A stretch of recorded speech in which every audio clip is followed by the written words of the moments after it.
Hello everybody, welcome Dota fans to, again, the AELUni League playoff brackets. I am the Awanderingbard, and tonight we have an absolute rip-snorter of a match for you, a best of 3 to decide who will move on to the top 4 of this prestigious event and which team will unfortunately be ending their tournament run. The competitors tonight, two proud teams with a strong history in the AELUni League, the UNSW Ding Dongs and the QUT Refugee Esports team. They've clashed during the regular season, they are clashing again now with a lot more on the line. We'll see whether or not the result is any different. Of course, QUT, they have, like I said, been quite powerful throughout this tournament, given many teams, even the stronger teams, a run for their money, despite finishing 4th in their group. Their Group B was very strong, and these teams were 3rd and 4th in it. And even in the finals, we've seen them, unfortunately, have a close run but get outplayed by UOW, probably the second favourite in the tournament overall.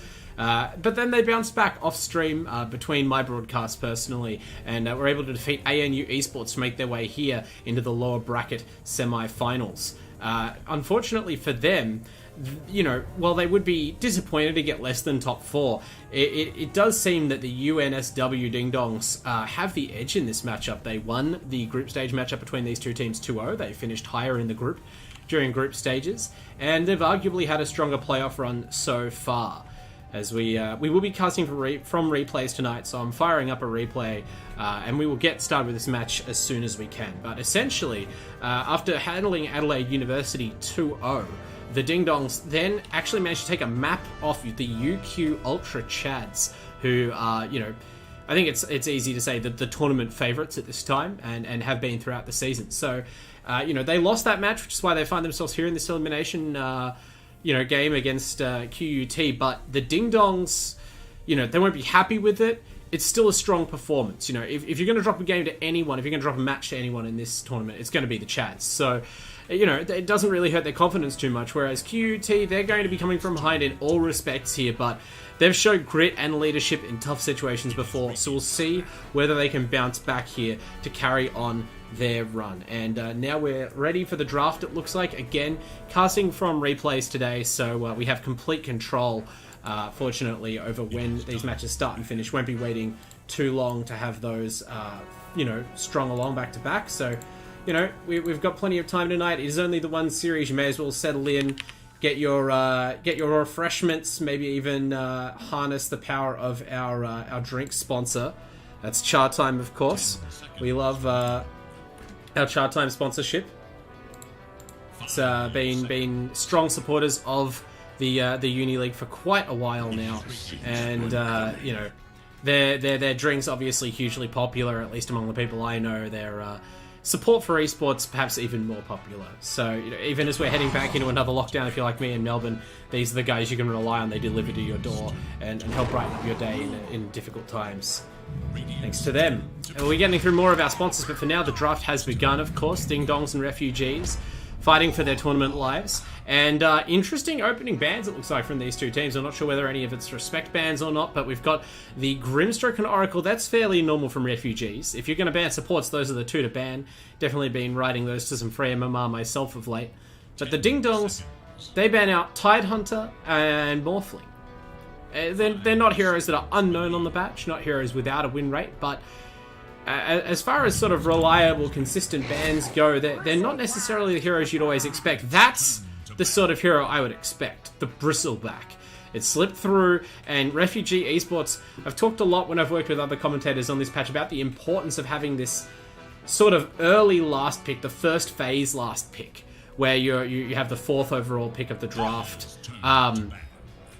It's so insanely powerful when you get to see your opposing team's opening 2. You can almost always divine the general shape of their lanes, and even if they don't show you a core, getting to see both supports gives you the go-ahead to pick something like Bristleback. For instance, that they don't have an Ancient Apparition unless they're playing a very unusual core role change-up, and without that counter available, Refugees seem happy to go with the Bristle. They could even ban it out now if they like. You have a whole banning phase to then shield that pick.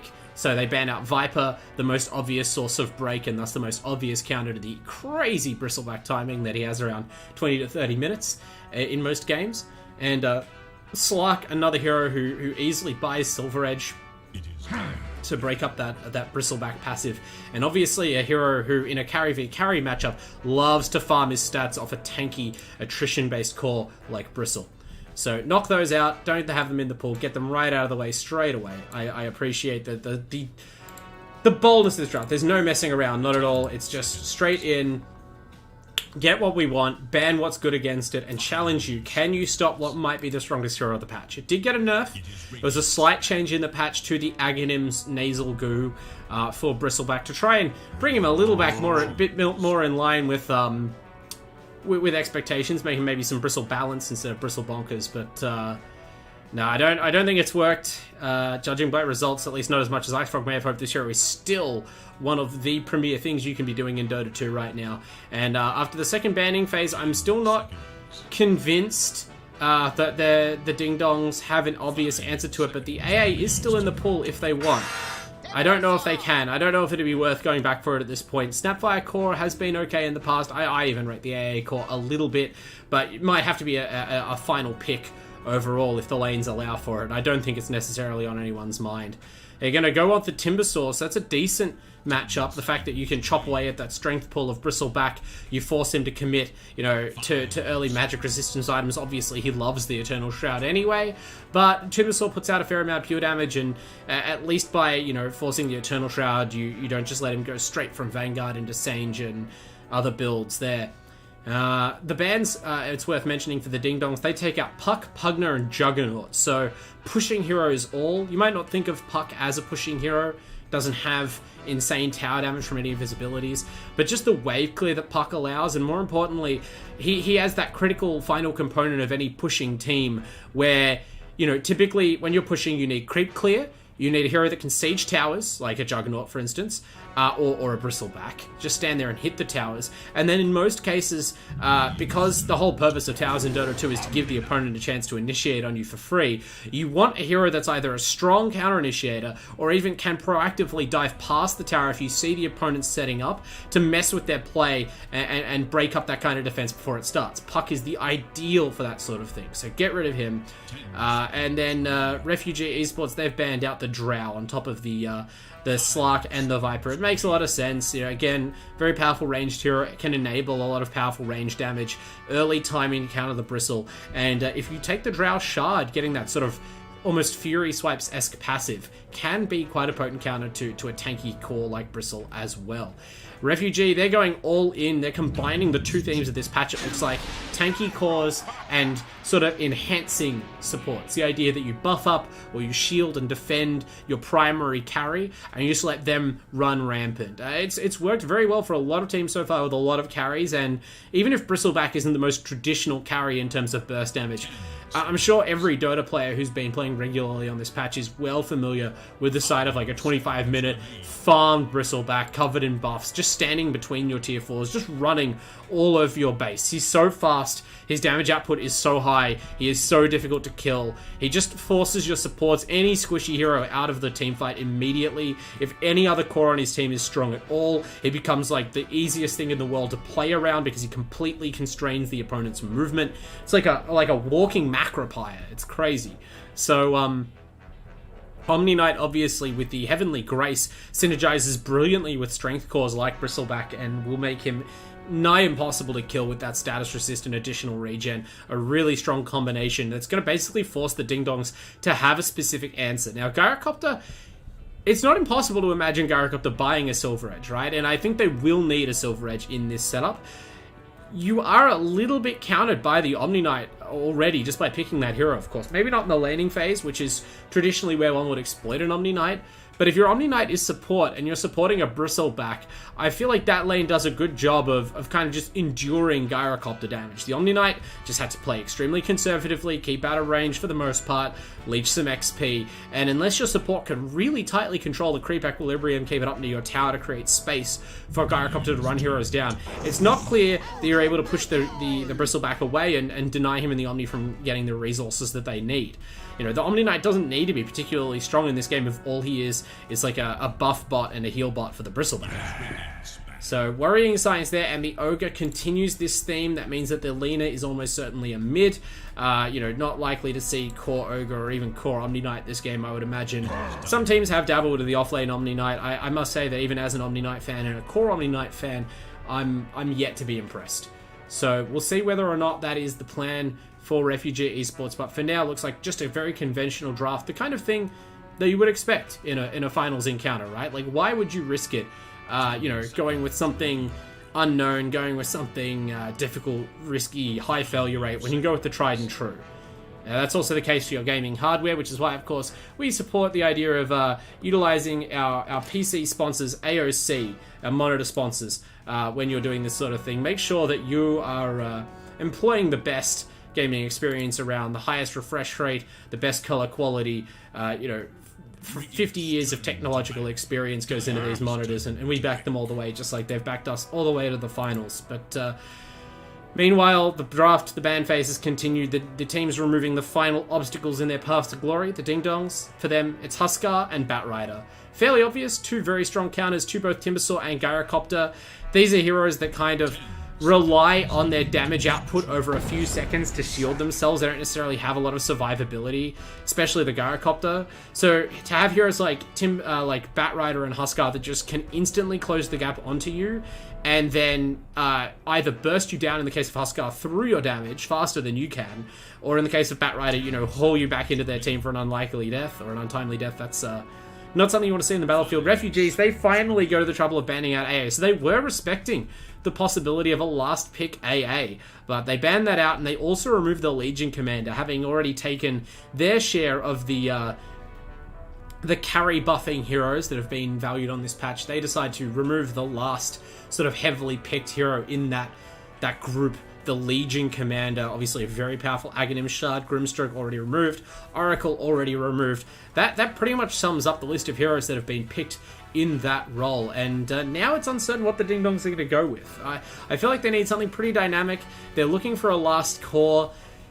I wouldn't mind either one. I think a very mobile, split-pushing core hero, one that comes online fairly early, maybe like a Void Spirit could do the job, or an Ember Spirit if you trust your team to hold high ground, or you could go with something like a Magnus. We haven't seen it in a while, and I don't think it'll happen, but all in team fight. Just meet the Bristleback and his team on the high ground, and have a way to get onto that backline with Blink Initiation, right? Because if this whole team is designed to stand behind Bristleback and to a lesser degree Leshrac and just cast spells through them, you really do not want to be standing in front of the Bristle, trading blows, hoping to punch through that wall to reach those supports. You want to blink onto the supports and mess them up at the start of the fight and leave the Bristle till the end. Magnus, also a hero that can easily build a Silver Edge, so I'm not certain how confident the Ding Dongs are. I haven't actually gotten to cast many Ding Dongs matches, so this pick is a bit of an enigma to me. They're not going to go with Enigma though, it's going to be Kunkka. And, that definitely fits the bill of a teamfight hero, a little bit more in the metagame than Magnus. You miss out on the synergy with Gyrocopter, but I'm sure that they're confident in their mid laner play, and Kunkka pretty decent in terms of providing harassment and kill potential on the Lesh, Snapfire might rotate over at some point. You could easily set up a kill in a team fight. You've got plenty of AoE damage to synergize with the Warlock. It's a solid draft from the Ding Dongs, but the Refugees, they are the ones playing patch Dota here. The Bristleback, Omni Knight, Ogre Magi, Leshrac, Lina comp, very powerful. They're looking, no doubt, to advance in this tournament. They know what they want, and they're here to get it. It's just straight up the best team they know how to draft, and they've managed to pretty much get it all. This is very clean drafting from Elite and the boys. So exciting game one coming up here between these two teams. We're going to have BBU Baraldo on the Snapfire, Mr. Sexy CS Deals on the Warlock, Bin on the Timbersaw, Celine on the Gyro, and Brian Din on the Kunkka. While Refugee Esports have got Kimbap on the Lina, we'll call him Griefer on the Bristleback, and Legend Slayer / Slain, Omni Knight, Tau on the Ogre Magi, Elite on the Leshrac. I'm interested, Legend Slayer and Griefer for Refugees. We saw them swapping roles between 3 and 4 position in the previous series that I cast at the start of the finals. That was one they unfortunately lost to UOW. I'm interested to see whether they keep that up here as we get into the game. Obviously, in this game, Bristleback is very likely to be the core. I'd be dumbfounded, basically, if that were not the case. But, you know, this is a 3-game series, so there will at least be another game, and unfortunately, regardless of the configuration that they tried in their previous series, it did not really work out for them. So I wonder whether or not, you know, they've been trying to find a comfortable configuration in a spot where there may not be one, right? Like where neither of these players is necessarily 100% happy with how the offlane plays this patch, or whether it's just a coordination thing. I'll be looking to them to try and pull off a better lane. You know, not that any one player is ever responsible for a loss in Dota 2. It's a more complicated game than that.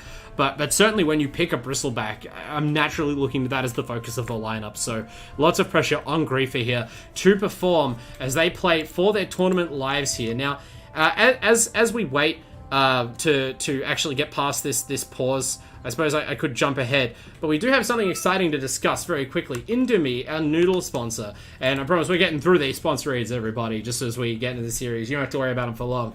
But they have actually something pretty cool going on. It's a competition. If you want to win their Ultimate Gamer Package, which you can see here on the screen, all you have to do is purchase any export quality Indomie product from the grocery store, just from anywhere. I've got some in my kitchen right now, and you have the chance to win a $4,000 gamer package from M-Wave. That's right, M-Wave. If you've been around esports in Australia for long, you know how good these guys are for it. They're sponsoring all sorts of things at the moment. I'm also involved with the fighting game scene, and they support, you know, the BAM Major. They support here, the Uni League, and now they and Indomie are putting this package together for our fans. You get a Respawn Ninja gaming PC, RGB gaming keyboard, you know, the mouse pad, the AOC monitor, shout outs to our sponsor, Rig Gaming headset, again, the headset sponsor, and a custom optical mouse. So you got a wired mouse there. The whole setup you need, basically, all the tools of the trade. So if you've been wondering about how to upgrade your rig, maybe been trying to figure out a way to get a graphics card, this one's got an RTX 3070. These prices are all available just to anyone who buys Indomie. There's really no other steps. Just check out indomie.com.au/Indomie Australia Esports League, all hyphenated, if you want more details on that promotion. So thanks a lot, Indomie, for supporting us and you know, providing that package to our fans. And conveniently, shout outs to the players for keeping it paused while I go through all of that necessary shilling. We'll jump ahead and get on with the Dota 2 that you're all here to see. So, early game, looks like we're going to be seeing Snapfire, Timbersaw offlane. Snapfire rocking that Blightstone, and Little Shredder here.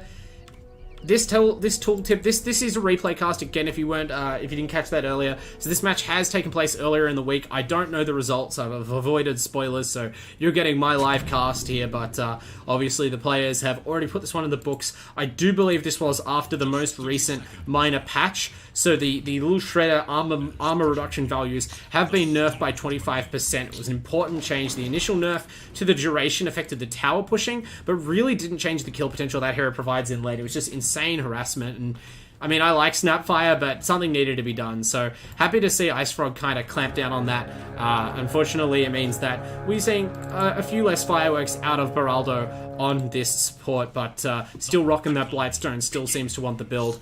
Both teams, I mean, interesting stuff. Okay, we see really low commitment to the runes. Teams seem in the finals to be less apt to risk it for the biscuit there at the 0-minute rune fight, and instead we even see the Radiant cores here, that's UNSW, blocking their creeps from the base. They're really making sure that they secure the kind of creep equilibrium that they need to get off to a good start, and I don't blame them, right? Elite, he's going to have another, he's always trying to lead from the front here with the Refugees, a solid captain, one of the best leaders in this tournament. And in the Leshrac, you know, he's kind of got to do it all. It's a great playmaking hero to be on when you want to lead your team around the map, but also a very vulnerable hero, easily taken out of the game, and a good farming start is the key to being able to play boldly. Instead of relying on your team to go in for you. And speaking of going for you, we see people going in already, some tips of fireworks flying in the mid lane, but the top lane is trading blows to the death, it seems like, and Griefer, oh no, I may have applied the preemptive commentator's curse, went for the level 1 kill onto Bin's Timbersaw. The combination of physical damage and armor reduction from the Bristleback Goo seemed like it was getting the job done, but instead, it's the physical damage reduction of the Snapfire that enables the Timbersaw to auto-attack his way out of that one and get the first blood. Obviously dies immediately afterwards to the Lena, but that's cool, cold comfort for this Bristleback. Now, you know, you're given over an experience advantage to the Timbersaw, a fairly natural counter, and they've put up a pretty harsh resistance. You know, Bristle's a difficult hero to chase out a lane, but, you know, that's what they're looking to do here, and I'm a little bit surprised that we're not seeing the Omni Knight Bristle pair in the off lane. I mean, safe lane Bristle, I suppose they are actually playing the core Omni Knight here, or no, it's the core Ogre actually, it seems like. He's the one rocking the Culling Blade. So very interesting laning setup, but it does mean that this Lina is not a support that can really enhance the Bristleback in the early game. I don't know if Bristle's laning phase needs the kind of burst damage and control that Lina typically provides. These heroes just fight in different ways, right? Bristleback tends to trade on attrition, at least for a while, before committing to an all-in, and Lina, I mean, she's kind of all about the all-ins. You can go for harassment and trading, you know, land a stun, throw a few autos back off, but in this sort of lane, where the Bristleback is the one getting set up on, Kimbap only has so much to do, and now Kimbap, we're seeing, also pretty vulnerable to the harassment coming up from Beraldo. Beraldo has burned the whole mana pool, but Griefer is running out of hit points on this Bristleback, and it looks like we're going to see a second death. No! Oh, Bin cost himself his life, almost cost him the kill there. Some very awkward tree placement messing with the Timbersaw spells, but Beraldo does not miss. I mean, auto attacks in Dota, you know, are pretty difficult to misplace, and manages to get the job done. Elite challenging Brian Din for the... Oh, bro, wow, Beraldo actually goes back in under the tower, gets the kill on Kimbuff with, it looked like a Fire Snap cookie into the little Shredder auto. It's just surprise bursted the Lina. Meanwhile, Elite, you know, brawling over runes in the mid lane with Brian Din. And Kunkka wants to challenge for these runes in the early game. Obviously, the water runes, you can't say it enough as a caster in this match, how important they are, especially in this kind of matchup where both heroes have such good ways of spending their mana and are naturally taking harassment from each other. But unfortunately, the Leshrac, his space control with Diabolic Edict is too strong, so Elite getting an early edge there, just keeping up on the CS though. Oh, and Griefer goes down again. I thought he might have slipped away, but Beraldo had another cookie, just enough mana, and we're seeing the power of the Timbersaw laning phase here, as well as the sort of the mismatch of supports. This Kimbap Lina is constantly surviving these engagements, but they don't care about her. All they're trying to do is shut down Bristleback, kind of the patch hero. And, I mean, Legend Slayer, he's chilling here as the Omni Knight, Pos 4 Omni Knight supporting this core Ogre, but I don't know how much support a core Ogre needs. You're against Warlock Gyrocopter, a lane that, like, is physically incapable, it would seem, of running down a tanky hero like Ogre. You know, Gyro's damage to the Rocket Barrage is pretty good, but Tau can literally just walk it off, and so I wouldn't mind seeing some rotations or even a support swap here from the side of QUT. But it's possible they feel it's unnecessary. Who knows? Maybe this is how their lane's meant to go. Maybe this is how they've practiced it in scrims, and they're confident that they can take some stacks on the Bristleback. The hero is kind of powerful enough at the minute that all you need to do is just last until sort of the 15, 20, 25 minute mark, and you know, in almost all cases, you're suddenly the most potent hero on the map. It just works that way once you have the levels and a couple of cheap items up. But we're seeing more engagements under the tower. Mid lane not in a position to help as those two are already scrapping, so it looks like Kimbap and Griefer continue to do this on their own. But Bin is getting a little bit aggressive, and Griefer might sense that this is the time to strike. The Timber Chain, though, is going to keep him very safe. No points in reactive armor. Maybe this is why we're seeing such interesting trades come out, right? Because you never expect this build out of a Timbersaw, right? How often do you see Timber not skill reactive armor? Oh, bit of a missed cookie there, but they still get the kill. Bin just Timber Chains back up, and they just have Griefer spinning in circles on this Bristleback as he, you know, spins right into his grave, quills up. Sorry, I guess quills down is Bristleback's request. So's to poke the devil. Well, devil's all he's poking right now. This Timbersaw looking decidedly unpoked. And that reactive armor, you know, takes a point in it now just because you're obviously going to at some point. But the nukes have done their job. 3 early levels in the nukes plus the minus armor coming out of the Snapfire has broken through that sort of surprisingly weak early game hit point pool of the Bristleback and made this top lane a bonanza for UNSW. Now oh no, they're not quite getting a rotation. I thought we might have seen the Kunkka move up there with the rune, but instead we're just seeing Bin fall back. Pretty low hit points, but, you know, has a bunch of tangos to chew through now. Has a salve, barely burned the regen, or else has had a helpful support shipping some out. I'm sure it's probably both. But regardless, capable of just sitting in this lane and continuing to farm. He has 20 CS to 5 on Griefer's Bristleback. That is a POS 1 Bristleback. Your other core is an Ogre Magi. This is really disastrous stuff, and we're seeing Elite. I mean, I haven't been focusing on the mid lane much, and I don't want to do a disservice to these mid players. They have been kind of jostling back and forth, a gentlemanly duel in the mid, but, you know, the nature of the water runes and these heroes having such high movement speed and sort of spells that are ground targeted means that it's pretty hard for them to kill each other. So despite all that blow trading, they're mostly just trading farm as well. Meanwhile, we're seeing this top lane. This is where the action is having the biggest impact. Another brutal trade, sapping the hit points of the Dire, but Kimbap and Griefer, they split the damage this time. Bin, oh, it looked like he was getting low, but he has the fully stacked wand. The Curse of the Bristleback, his damage is a little bit lower than it would appear. And actually, is he going to go for this? No, misses the spines. There's a kill. No, at the bottom lane, Celine finally chips away at that offlane Ogre. The Ogre was actually a bright spot for QUT so far. I haven't mentioned it, but 30 CS on him, out farming that Gyrocopter. So at least the support Omni Knight Ogre duo is doing well in the lane. I'm not certain what percentage of that is the Omni Knight's presence, because I'll be honest, I don't cast a lot of Omni Knight Ogre core off lanes. But at least as Griefer is no doubt getting on the comms, kind of feeling it a bit after this many deaths. I think he's up to 4 already. Yes, 0, 4, and 2 on the Bristol at 7 minutes is not how you draw it up. His team can be reassuring him, no, we got a huge farm on this Ogre. We are going to have such a fast Guardian Greaves. And I talked about the Bristleback naturally kind of bouncing back into the game once he gets taken. That's going to help a lot. Of course, until then, it looks like he is just on struggle street, because another death at the hands of Beraldo puts the Snapfire onto a killing spree, feasting on Bristleback meat at the moment, and you know, they're going to have a ton of levels and items from this Timbersaw, and even this Snapfire as a result of their kill bonanza. Meanwhile, bottom lane, Tau picks up a kill of his own on Mr. Sexy CS deals on the Warlock. I mean, such is the life of Warlock at times, but you can see how they're getting this lane under control. They've actually pulled the Radiance Creep Wave, or are capitalizing on the Radiance Zone pull.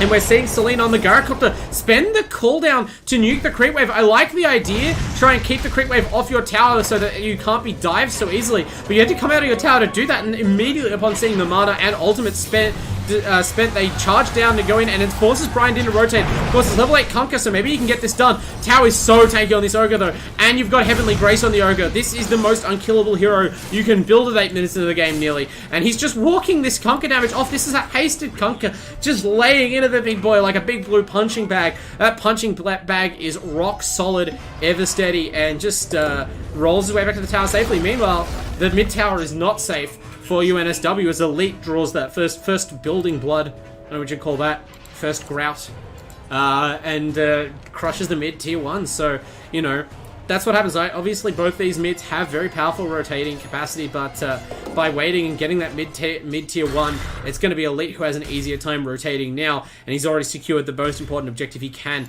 at this stage of the game, right? You need to hold onto your tier 1 towers and preferably get those out of your opponent so that you can shore up your own jungle, because Griefer is going to need that space to catch back up, which he is doing, right?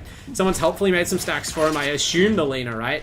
Had to find something to do, and now we're seeing the Bristleback's catch-up mechanics. This Spines, level 3, chipping through these hard camps as the Timbersaw sort of slowly chips away at the tower, as is his way.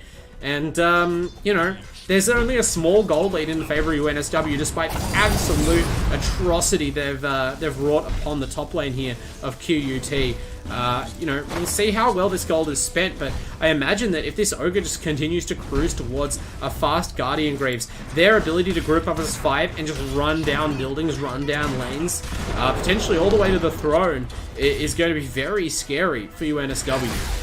I mean, Griefer, there's a limit to how many times he can die, right? Like, catch-up has limits, and he's going to walk in a lane and just die again. I'm not sure what else he expected, right? Beraldo even shows him, look, I still have Mortimer's Kisses. There's absolutely no way you get out, even if we miss some of our spells, man. And, yeah, I imagine that Kimbap it feels a bit helpless just watching the core die again there. The lane, you just have to recognize that's a no-go zone at this point. If you're the Bristleback, you can maybe send your Leshrac up there, who's a little bit more mobile and should be building towards a Yules now. Actually has the Travels first item. You could move to the bottom lane. You could even bring up the Omni Knight perhaps to help heal you. But the amount of damage which Bin deals when you walk into the lane as Bristleback, just on no cooldown, really with no risk, is prohibitive. And speaking of prohibitive, they're going to prohibit this Lina from surviving in her own jungle before long, as a rotation comes through from Brian Din's Conquer. That one's more successful than the one on bot lane, and he's still rocking a bottle in the backpack, or in his inventory rather. Double Brace of Phase, a very early game timing. I'm not sure whether that's a reaction to what he sort of anticipates in the game plan from QUT Refugees, but it looks great right now. And actually, there was a hero in the midst of all that mess mid. I didn't expect Legend Slayer to be there. It just looked on the minimap like a bunch of heroes under a tier 1 taking it out, but the Omni Knight was caught in the middle of that, so they get his bounty on top of the towers. And Elite, I mean, you went Boots to Travel, which seems like the correct build, right? You definitely aren't gearing up to fight with your team when your Bristleback is this underfarmed, so you may as well get something a little bit greedier. But it does leave you vulnerable to Magical Burst, and that's what's coming for him right now. They're not going to be able to kill this missile. Kimbap arriving a little too late on Melina. She has to try and break down the combo, but how do you break up a Kunkka combo? They easily have the X-Mark, although they walk in and overcommit. Elite, he's tanking enough just from the levels to survive for a while and gets in some nuke damage, but now we're going to see this Koroga. It's got 2-4-0-1 as the build, right? Long cooldown nukes. Ogre is just not built to blow heroes to pieces. Although Brian Din, there's too many stunts. He doesn't really have a way out. The teleport just never going to work out for you there, and sort of finds himself, you know, a bit lost for options. He's eventually brought down when the nukes come off CD. So an okay trade there, ends up being mid laner for mid laner, and that shows the importance of that strong start on the mid lash, right? You went even in the lane, and that's what allowed you to survive the enemy nukes for long enough to force a trade from your team. We'll see whether or not that stays true as the enemy itemize up and the Leshrac has to continue to team fight. But for now, it looks like he's in a good position to pick up a bounty of Beraldo here. They're making space, a lot of space right now for the Bristle. Lena's just trailing Bin, and the rest of the heroes are getting sucked into this vortex down bottom, baited into fighting against the powerhouse that is this early QUT lineup. You're going to take another tier 1 off the map here. The Tau, Ogre, and Legend Slayer Omni ably supporting Elite's Leshrac as he edicts down the tower. No other sieging required. Meanwhile, Brian Din building up towards an armlet. So again, it does look like this is an early game arms race. Strength cores, magic damage, and AoE stuns abounding. Low cooldowns on all sides.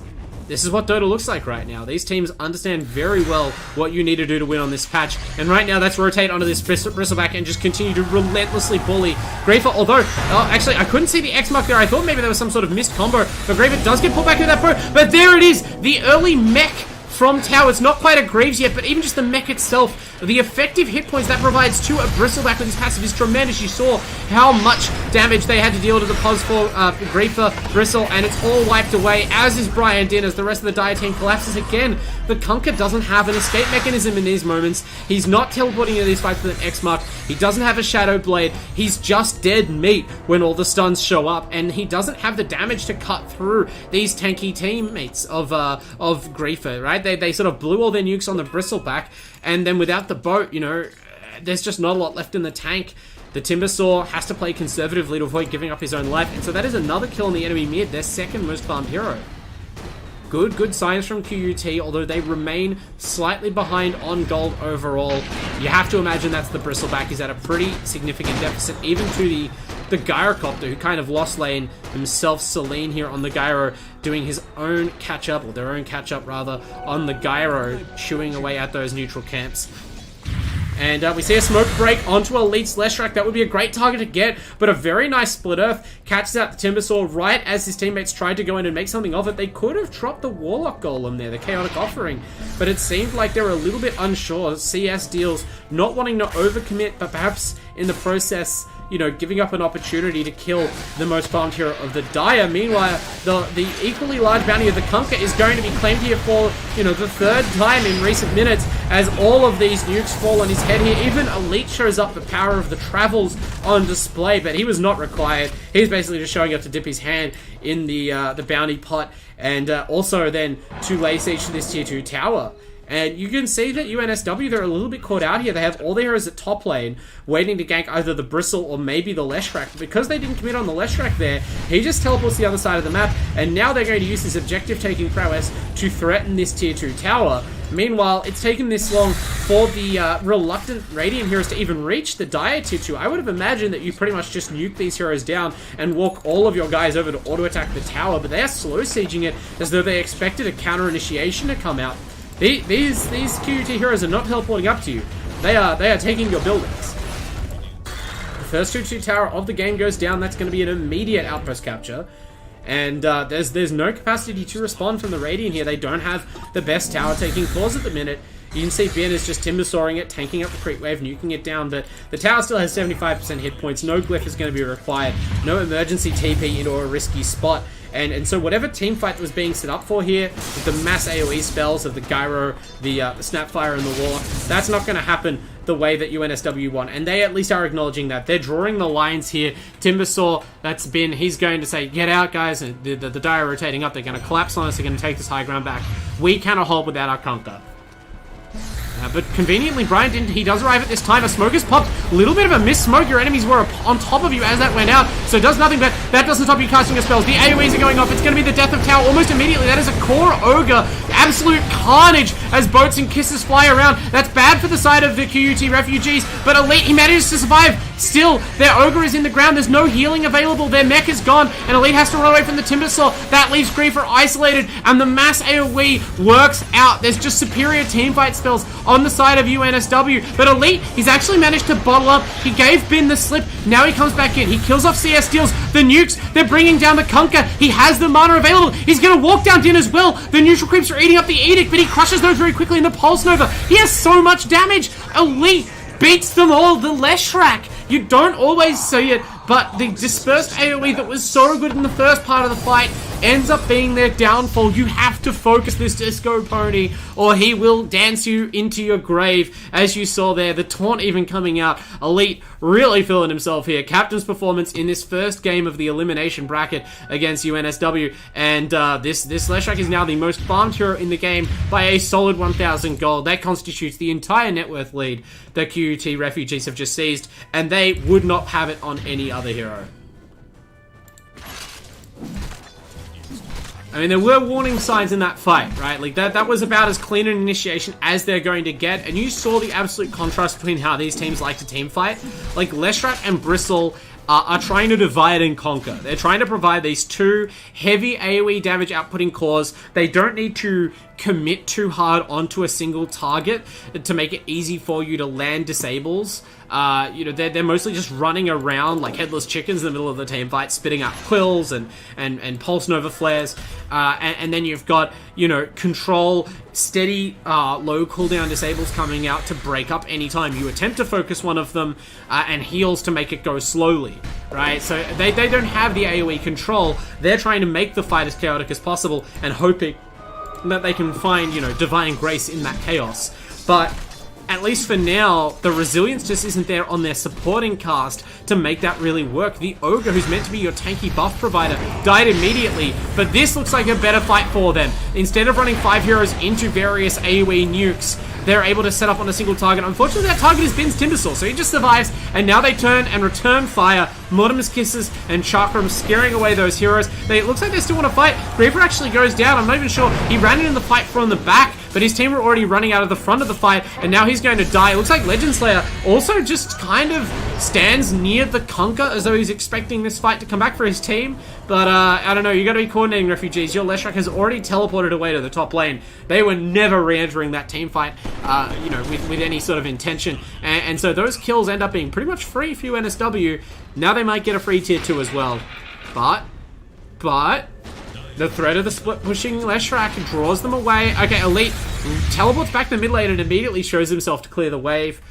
Maybe makes himself a target, but he does have the Essence Ring now, and he's added a Kaya to his mobility items that he had before, the Yules and the Boots of Travel. Even picks up the Vambrace, so that's potentially a great pickup for the Bristleback Ogre. Not rocking a neutral item right now seems like a mistake. Could fairly easily have a Quicksilver Amulet or a Vambrace, but no. Maybe just needs someone to ping his item slot and reminds him. Yeah, Ogre getting that Vambrace now, it looks like. Perhaps he's just sent whatever he was holding back in advance of grabbing it. But yeah, Bottled Invis even on Elite, so it feels like a time that they could set up. There were some AoE ultimates used in that last engagement, and as a result, you see UNSW, they recognize that they kind of use their fight token for the next minute or so. Now they want to split up and farm. Leshrac chasing up towards Brian Dan's Conquer, but unfortunately runs over this well-placed Radiant Obs. They have not dewarded their own jungle on QUT after they kind of briefly lost control of it.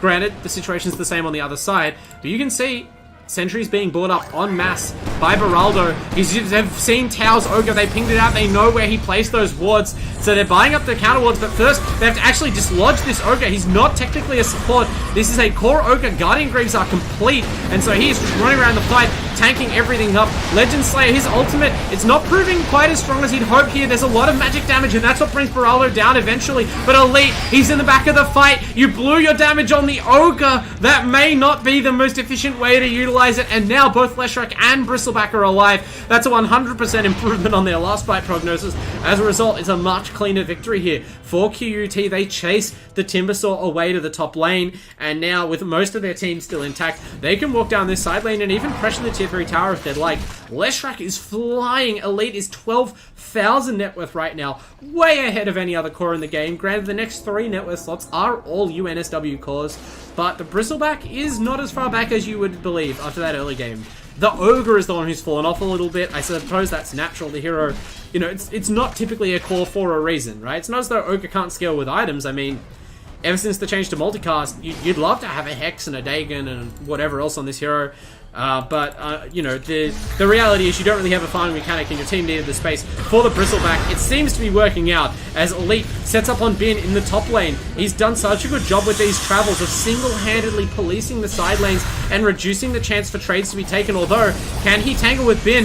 Very tanky Timbersaw right now. He has the Eternal Shroud to negate Elite's damage, but it just can't negate enough. Leshrac does not run out of ammunition, and as long as he doesn't run out of health, courtesy of the Ogre Magi Guardian Greaves showing up, as well as that Essence String, and now even a Bloodstone, the Timbersaw just is only a matter of time.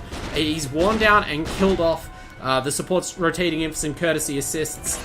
Now, this position looks really dominant for QUT. The gold is still relatively even, but I'm not sure what the next big item is. There's going to be an Aghanims up on this Gyrocopter.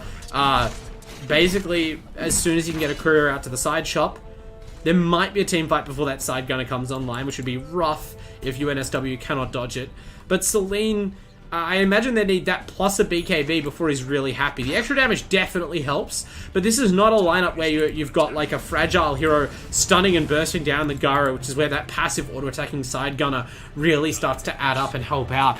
You know, this is a game where they're kind of just overwhelming you with brute force, with raw hit points, and AoE passive damage. That's what's going to gun Celine down. Actually, no, sorry, it is the burst. Kimbab unleashes the Laguna Blade. Another reason why maybe BKB should be your item here.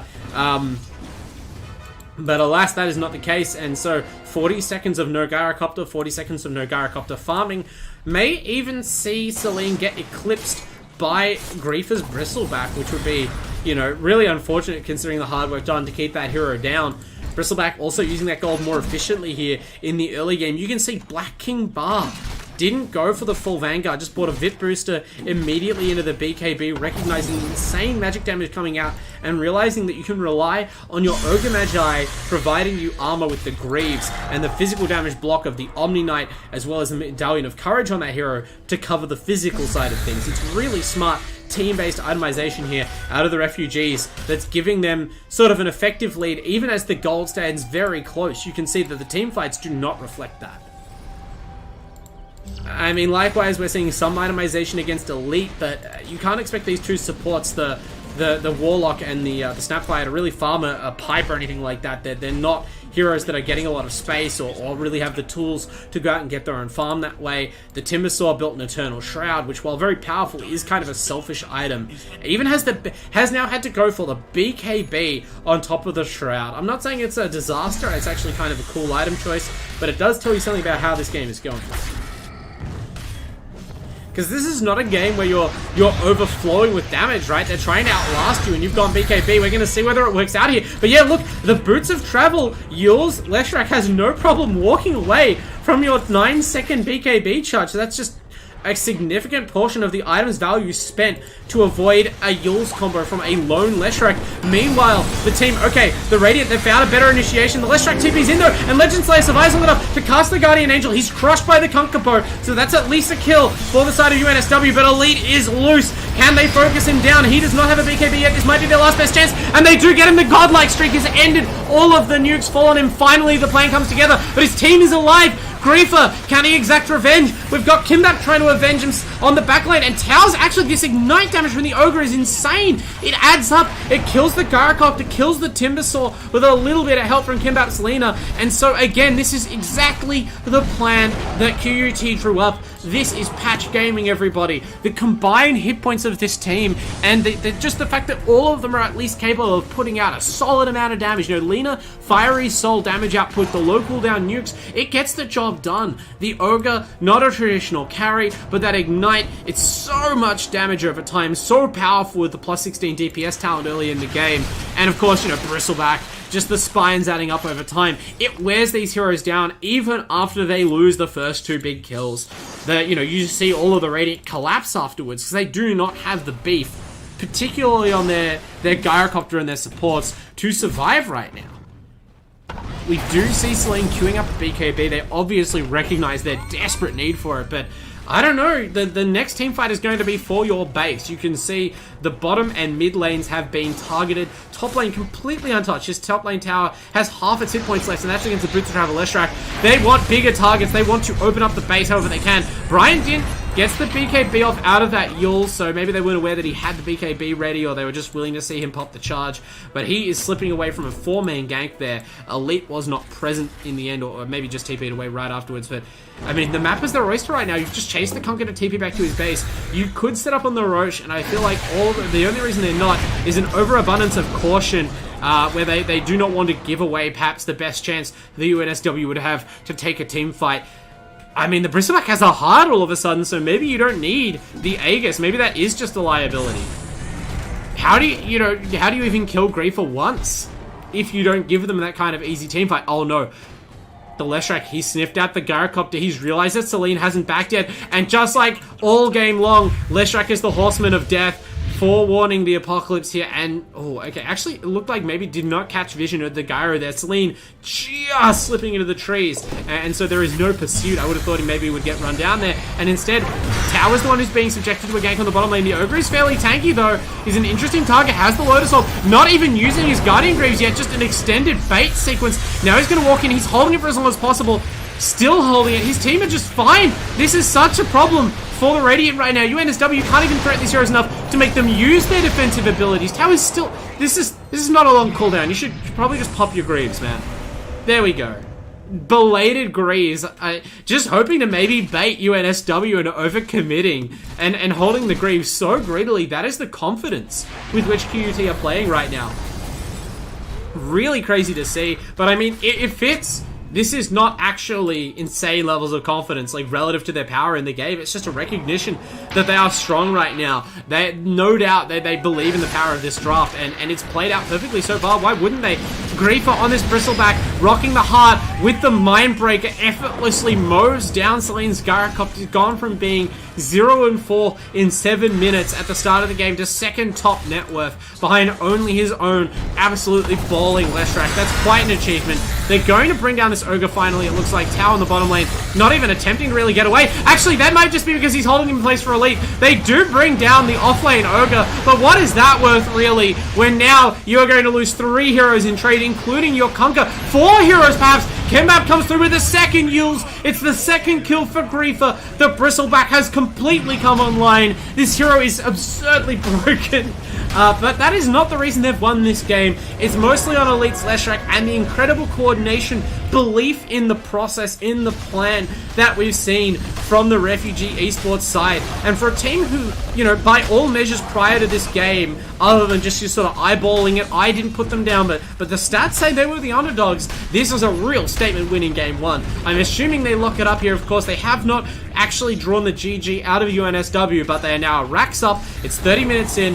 Bristleback's balling out of control now. He's got BKB Heart, 3rd item on the way. Elite, of course, crushing it. 18 charges in the Bloodstone on top of that perfect Essence Ring. Neutral item pickup. That's been surprisingly impactful in this game.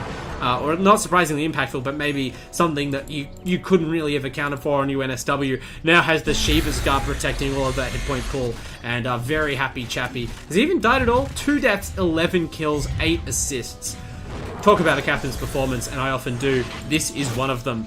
And, I mean, that's when the QUT Refugee Esports lineup has looked its best. This is how they want to play, and it'll be up to UNSW if they can't, you know, turn a miracle here on their high ground to do something about it in the drafting phase next time. Bin, I can't blame him, right? Like, it's a far greater sin to be slow on the BKB button than quick on it, but that is the second or third charge we've seen him waste on camera at the merest hint that he could be initiated on. I mean, contrast the two, right? You got Tau almost begging them to jump in with 5 heroes on this Ogre Mage off lane.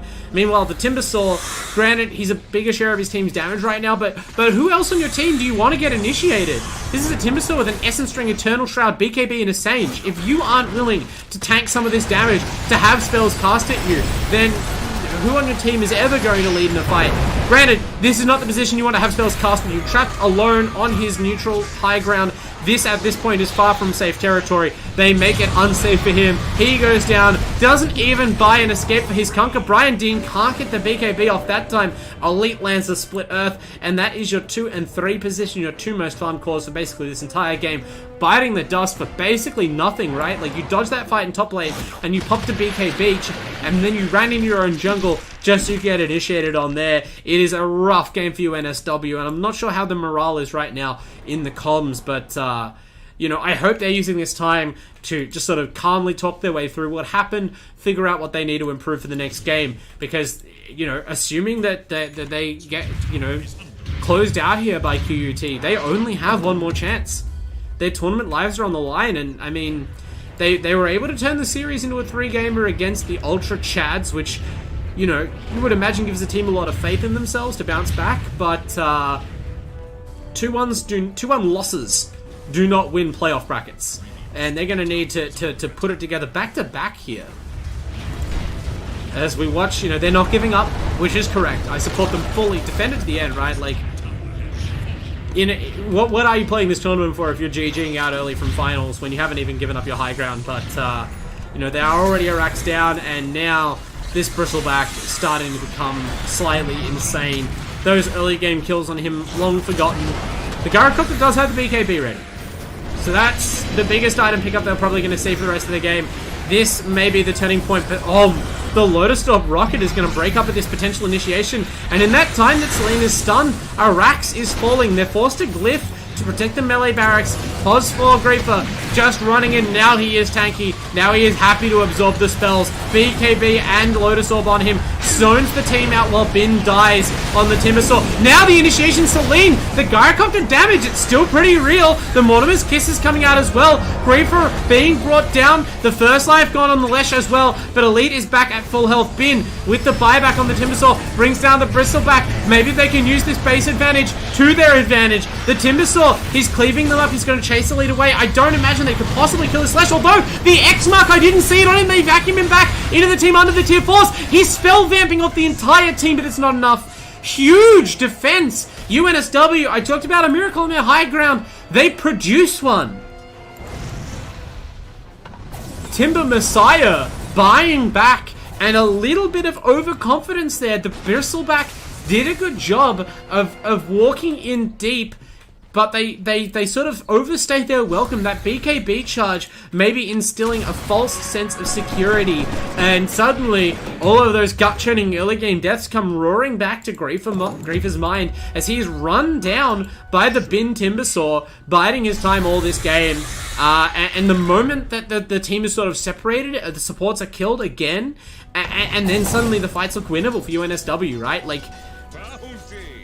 it's the nature of tanky lineups and tanky cores, especially in Dota 2. They are either invulnerable or they are extremely vulnerable.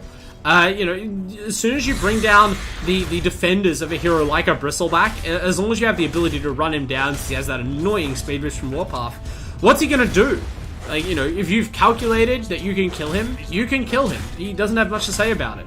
And Leshrac, there's a little bit more that Elite can do, but ultimately, without the BKB, they have the tools they need, at least under their own tier 4s, to turn a fight. So we'll see whether or not UNSW can back that up, but that's a significant net worth, you know, win that they needed. They're down 14,000 gold still. That's just what happens after you give up most of a base. just easy money in the pockets of the Dire, and you know, even though they were able to win that team fight, it has given a chance for the Refugees to sort of take a moment, restock, pick up their new items. Elite has that 9-second BKB ready to go. Did not possess that previously. Now there will be no more, you know, can't get X mark deaths. Can he get the kill onto Bin? Wait, did Bin cancel that? Cancel the TP early? I don't. You were almost certainly getting hit by that in large split earth, but yeah, unfortunately got hit by it anyway. So now Elite, just one way or the other, looking to walk down the Timbersaw, but Bin maybe toying with the Lesh. I mean, playing kind of respectfully. Elite is just running this down. I'm not sure what the play is. Earlier on, you were able to defeat this Timbersaw, but now forced into an embarrassing BKB retreat. Was kind of maybe hoping to get Bin to turn, where you could pop the BKB to more effect, but Bin has played this so cagely the whole game on the Timbersaw. Really, really strong performance. Just kind of like gradually retreating, and every Timber Chain is taking chunks out of that Leshrac. Well, you know, the Leshrac does not have an Eternal Shroud to fall back on, and without the ability to land like easy spell damage onto that Timbersaw, who's mostly keeping his distance, you don't see the survivability of the spell ban coming out, the spell lifesteal that Elite is rocking. So you know, in the end he loses that duel, but the BKB at least means it's not his life, and they reset. In a team fight, it's going to be a different story because Bin does not need to necessarily be the target. As long as they can hold their formation, they can disable this Timbersaw for long enough to get the job done, I think. But, you know, the high ground is the hardest place to do that sort of thing. And that's how UNSW were able to win the last fight. What's really interesting is that Celine's Gyrocopter has now done, you know, its own kind of recovery miracle act. And now rocking a Satanic on top of the Ags BKB Maelstrom. Going for a Divine as well, so understands the kind of firepower you're going to need to bring this team down. I mean, look, there's not a mountain of burst damage available. Like, the Lina has the Aghanim, so you're going to be able to potentially cut through a BKB Gyrocopter that way. But other than that, there's limited chance to really dive the enemy team. This is not a blink on your Gyrocopter type lineup. So, not the worst time to go for a Divine, I think. Kunkka does not have the same QUT. We're going for the more conventional build, you know, for Brian with the Daedalus and the Assault Cuirass in his future. Looks like the AC finishing first, then going back to upgrade the Crystallis. I don't blame you. But the momentum that QUT had, despite their 14k gold net worth, seems to have stalled out a little bit. It's been a very interesting game to say the least, right? When the teams were even on gold, or even when QUT were behind, they were charging in, winning team fights left and right. Now that they're 14,000 gold and 2 racks is up, or a racks and a half up, passive gameplay. Just pushing in the lanes. Lots of time for the Radiant to farm. Very interesting. The Snapfire, just checking out some of the supports. That's where the gold difference often manifests in these games when one team is trapped in their base, and you can see that in particular Lina is doubling up the net worth of these supports. But Snapfire still has Solar Crest and Force Staff. Warlock we can see rocking Holy Locket, and yeah, just having that Philosopher's Stone out in between fights, 5 obs and 6 sentries in the inventory. That is struggle gaming when you're a support, right? Just being a consumable item mule for your team, ready to ward up the whole map when you break out of your base. At least there's optimism that they're playing with. UNSW, they are not giving up. I admit I was a little bit rude before. I was writing them off, but I expected this Bristleback team to just kind of roll up the high ground, and that did not happen. They threaded the needle, UNSW did, to win that team fight, and as a result, they've earned themselves many more minutes of peaceful farm, albeit at a reduced rate, you know, just whatever creeps kind of trickle into their base. The Bristleback has a Bloodstone now. That's something you don't always see. More typically, we see the Cine coming out for this hero. Also has the Shard available. So that's that Hairball is now in play. And it seems almost certain that we are just waiting for an opportunity to take Roshan. It's respawning very soon. You can see the pings coming out. Both teams have this timed, of course. If the Aegis goes up onto the Leshrac or the Bristle, I can see that being a massive, massive win for QUT. As you can see how powerful that Hairball is. Not only in starting team fights quickly for the Bristle, but in just sort of blasting a creep wave. without exposing himself or his team. Elite is playing so far off the pace. This early boots of travel pickup has been instrumental in their entire game. Really a fan of how Elite has approached this game. But he does have to close it out.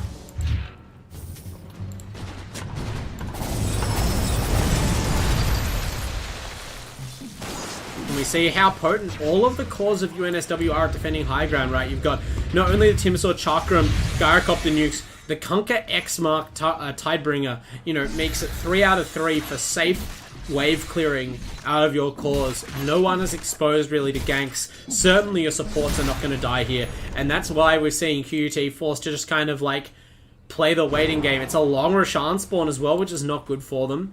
It gives time. There's a smoke from the Radiant. They know, everyone knows how important this Roshan timing is. So here they come.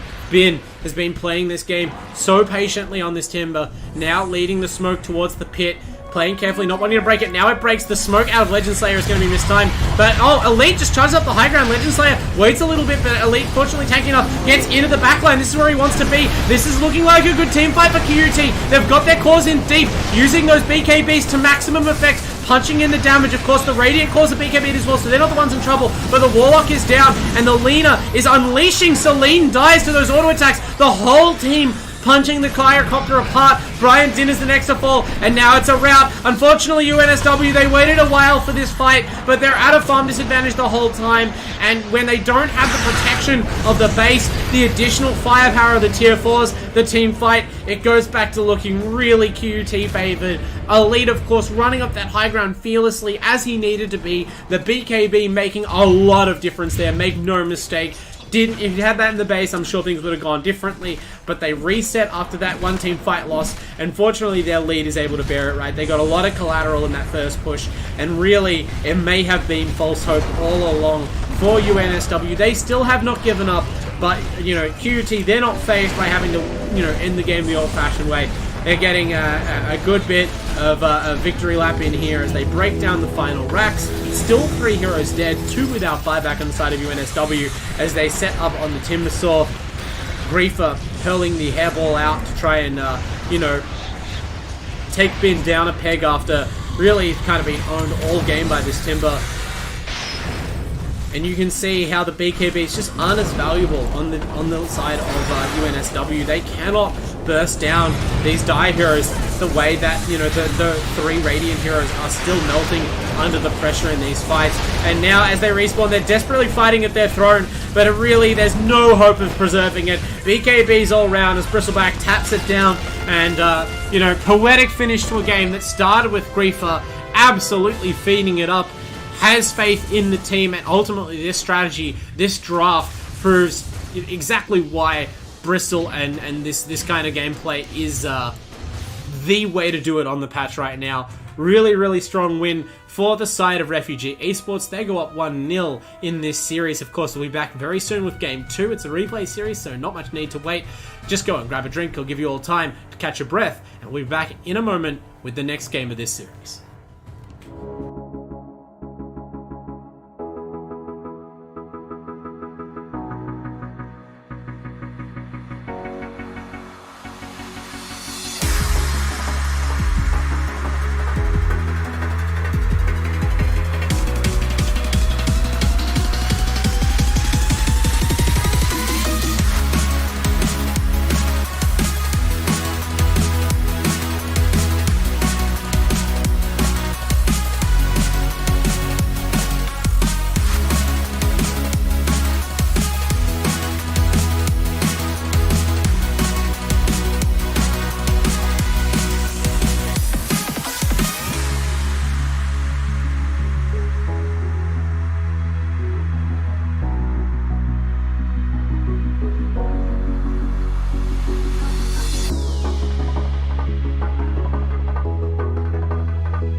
welcome back, everybody. Whew. I hope you've had enough of a break after that game when I'm almost not quite recovered. The relentless pressure of the QUT Refugee Esports team. Caught everyone by surprise. Clearly caught UNSW off guard. But, at least they get another chance. We are going to see game 2 here of this series. Possibly the last one. It's only a best of 3. And if it is, it would also be the last game for UNSW in this entire event, which, it's a rough note to go out on. 2-0'd by a team that you have 2-0'd previously in the regular group stage after, having one of the best showings we've seen all season against the tournament favourites. You'd be rip-raring to get back into the finals against the UQ Ultra Chads and, try and go one better. But first you've got to get past QUT, and Elite and the boys, they made themselves an impossible obstacle in game 1 off the back of a very patch-savvy draft, and they've been given the opportunity to go back to it. The Omni Knight is the only change in the bans. The Ding Dongs removed that one. In game 1, they purged Elite's Morphling from the pool, but I think this is the right call. I think you need to take something out of the Refugee draft from game 1, because I think it has to be a draft solution first and foremost. You can't ask for much of a better start than they had, right? Like, obviously, the safe lane didn't go tremendous. The Ogre kind of sat on the Gyrocopter lane. But, Gyrocopter's kind of hero that can recover, and you destroyed Bristleback as hard as you can really ever beat the hero in lane. You still got rolled over, right? So, removing the support of the Omni Knight maybe makes it easier, and both teams just stick to their guns. We're going to see possibly the same laning matchup as last game. Lina Bristle, first phase by Refugees, and the Ding Dongs grab up Snapfire and Timbersaw. Now, granted, the Ding Dongs, they have some more bans this time. They immediately remove Elite's Leshrac. So, alright, maybe this game you can have the Morphling. Maybe we'll ban that as well. But, we just don't want you on the horse. You showed us your horse, now show us something else. And the Leshrac is a decent choice to remove. The Omni Knight does kind of put the Bristleback over the top, but I feel like there's a couple of heroes that could do that. Abaddon, Legion Commander, any sort of hard dispel hero that can also, heal up the Bristle can contribute to its tankiness in a similar way. And those heroes even work better, arguably, with the Leshrac. It's the fact that you had that Lesh to just bulldoze towers and pump out damage basically as like a second Bristleback that made that lineup so hard to deal with. And maybe they could have tried to do a better job against it in lane, but it's not like lane went terribly for Brian Din, and it's probably easier to just remove the Lesh from the pool altogether. Elite is just proving difficult to contain here. But they're trying. They ban out the Batrider as well. Want to make the game a bit easier for Timbersaw and for Snapfire, a hero who... Snapfire is a support where, if she has a weakness at all, despite her well-rounded kit and, various strong abilities like Lil Shredder and Mortimer's Kisses, it is heroes like Batrider that excel in diving the backline, right? Like, you're this slow-moving hero. You have to get pretty close to use most of your spells and kind of stands to be a sitting duck. You have to definitely be a sitting duck, even if a far away one, to use Mortimer's Kisses. And so if you are under direct pressure and attention from a high damage enemy core, you basically cannot Snapfire for that period of time, and your only hope is that someone bails you out, comes and peels for you. So, definitely don't want those heroes in the game, and I think that's part of why the Leshrac was so successful for Refugees in game 1. Now, Ursa, not a hero we saw banned out, but I think the Ding Dongs are respecting the potential that they're kind of trying to think a step ahead here and go, okay, well, game 1, you safe lane the Bristleback into the Timbersaw, and you had a bad time. So now that we've all picked the same lanes again, we're assuming that you're not so cocky to just try and endure that punishment a second time. So we're expecting this to be an off-lane Bristle this time around, or a mid-Bristle, and we're going to start banning out safe laners that you could pick up to try and confound our Timbersaw. So maybe we're going to see a Monkey King ban as well. Maybe I'm not sure if Lifestealer is something that Timbersaw would explicitly fear, but is a very strong hero on the patch who kind of has resilience against the Timber, or the Drow. Drow actually banned out by Refugees as they did in game 1. To remove the Bristle counter, and they banned the Gyrocopter as well, which I think is savvy. That AoE damage in the team fights that they did lose, that huge nuking potential, this kind of reliable front-loaded damage output was a nuisance for them. So they remove that hero from the pool along with the Viper and the Drow. All these ranged carries that Bristleback has to run into and just suck up tons of punishment to try and bring down. I think Celine was just pretty underfarmed that whole game, kind of had a rough laning phase, and because of the pressure that Refugees are able to put out through the Leshrac leading the team and taking all those towers away, never got enough space. But in theory, if the Gyro gets to that Satanic faster, you can cause massive problems for the Bristleback and for this whole team, right? Because you can stand your ground when the Bristleback runs at you, and you can damage the Bristleback while killing his team. And those are two things that really shut down the advantages of a Bristle draft. Refugees, they're paying even more attention to the AoE potential this time. They go for the Nyx Assassin, a natural predator of the Snapfire in several ways. And Ding Dongs, they answer with Witch Doctor. So they've got a good, strong couple of laners against this Bristleback. Whichever lane he goes to, it's not going to be an easy time. Either you're facing the minus armor, the shredding of the Snapfire, or you're facing the Maledict of the Witch Doctor. Both scale very well against tanky opponents in lane. And Witch Doctor, of course, can endure the attrition that Bristleback puts out by just turning on level 1 Voodoo Aura. So, strong drafting from the Ding Dongs there. Also denies a strong pick against the Timbersaw if Refugees were willing to flex their Lina. Or their Nyx.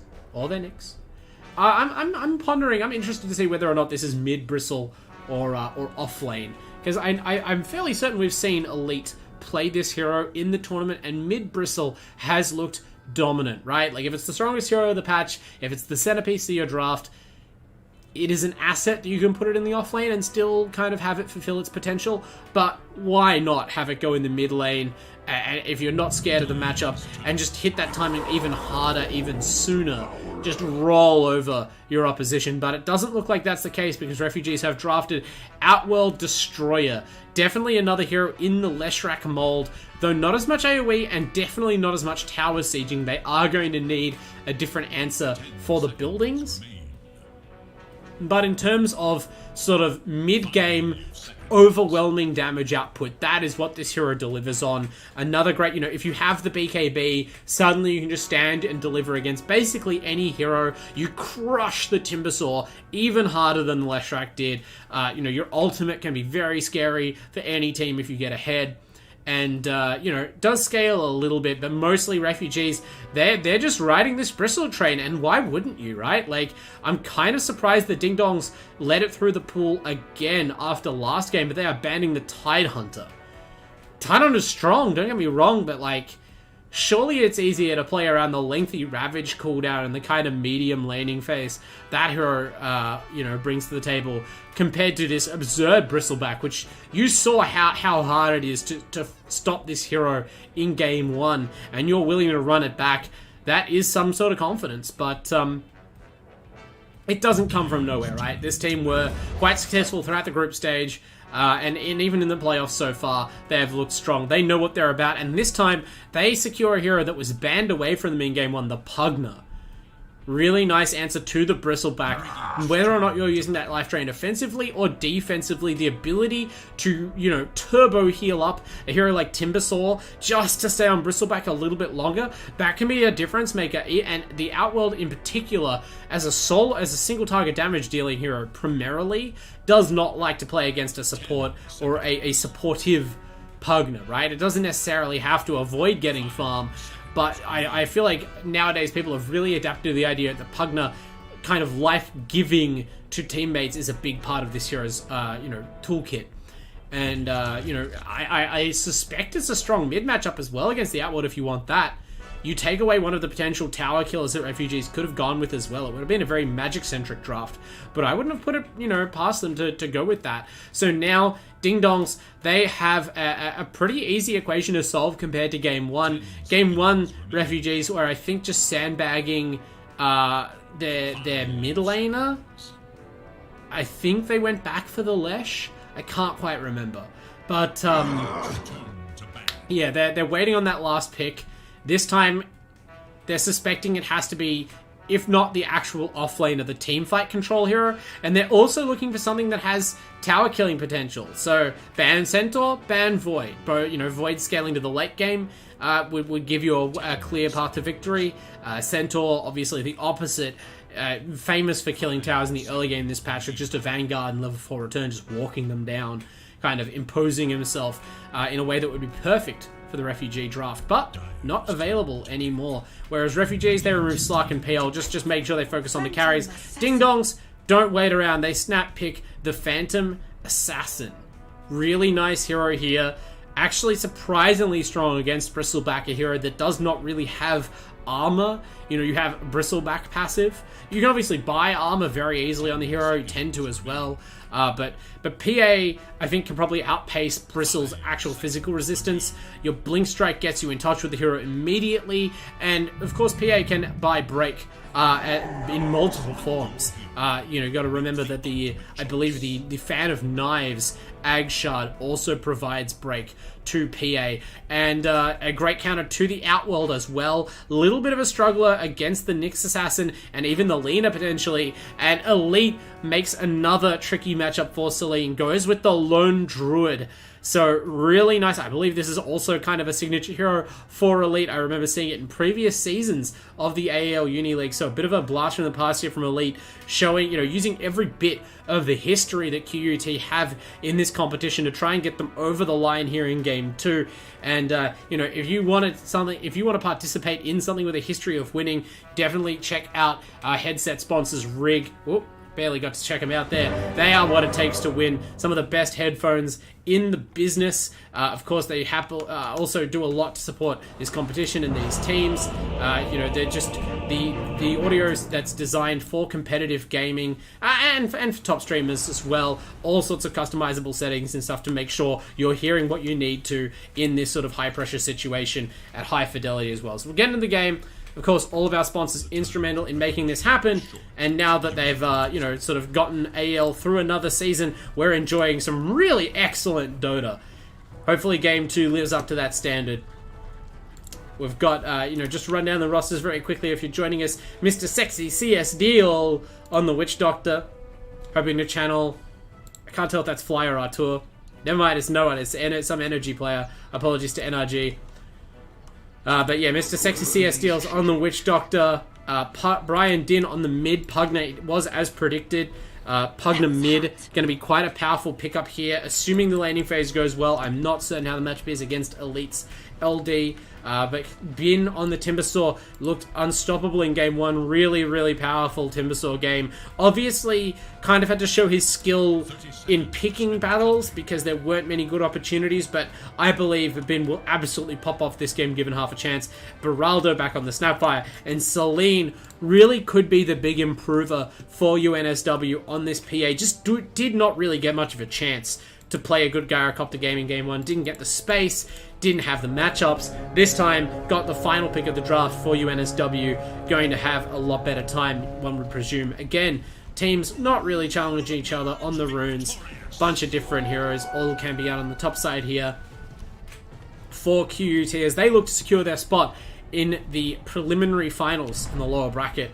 Elite on the Lone Druid, Tau on the Bristleback. So Tau back in the offlane spot. Griefer here on the Griefer is on the OD. The role swapping on this team is in, like, nothing I've seen really in recent times. Crazy stuff. I'm sure, I don't know whether it's just comfort heroes, whether they're playing Rochambeau before the game, but looks like we're going to see safe lane OD this time out of Griefer. Legend Slayer on the Nyx, keeping it steady on support at least, and Kimbap even steadier, running back the Lina that worked so well in Game 1. And why wouldn't you? This Lina 4th pick looking so strong in the patch. We'll see whether or not the PA Witch Doctor lane can make a difference. Celine, I mean, not having as much luck. This is what they hoped to avoid last time when they ran down the Bristleback with the Timbersaw. I don't know if we're going to see Musical Lanes try and arrange that same matchup. I assume they will, because Bin would much rather be laning into a Bristleback, I assume, than the OD, but instead, Griefer having a much better time, or a much better situation for their rematch in the Radiant safe lane. And so far, the Elite mid matchup against the Pugner, pretty split. Brian Din making his intentions clear, just running at that tower, blasting the creep wave, forcing Elite to compete with his own building for CS. Tension in the side lanes. We're seeing Beraldo again with that Blightstone getting aggressive. But this time it's a much tougher proposition, right? Legend Slayer just hanging back. Nyx Assassin, naturally a bit of a counter-initiator, holding on that Impale, ready to defy any sort of aggression or kill attempt out of this lane, and that's just going to let Griefer farm up, right? They have a much simpler assignment in this lane, and certainly once we see the Astral Imprisonment come out, I find it difficult to imagine how we get a kill on the Timbersaw, Snapfire lane. We're seeing Bin actually skip Reactive Armor again, which again, there's a justification for it in this lane, right? Like the Arcane Orbs, if that's what you're getting hit by, are not really going to check your armor. You know, it obviously changes the auto attack to pure damage or adds a bunch of pure damage to the auto.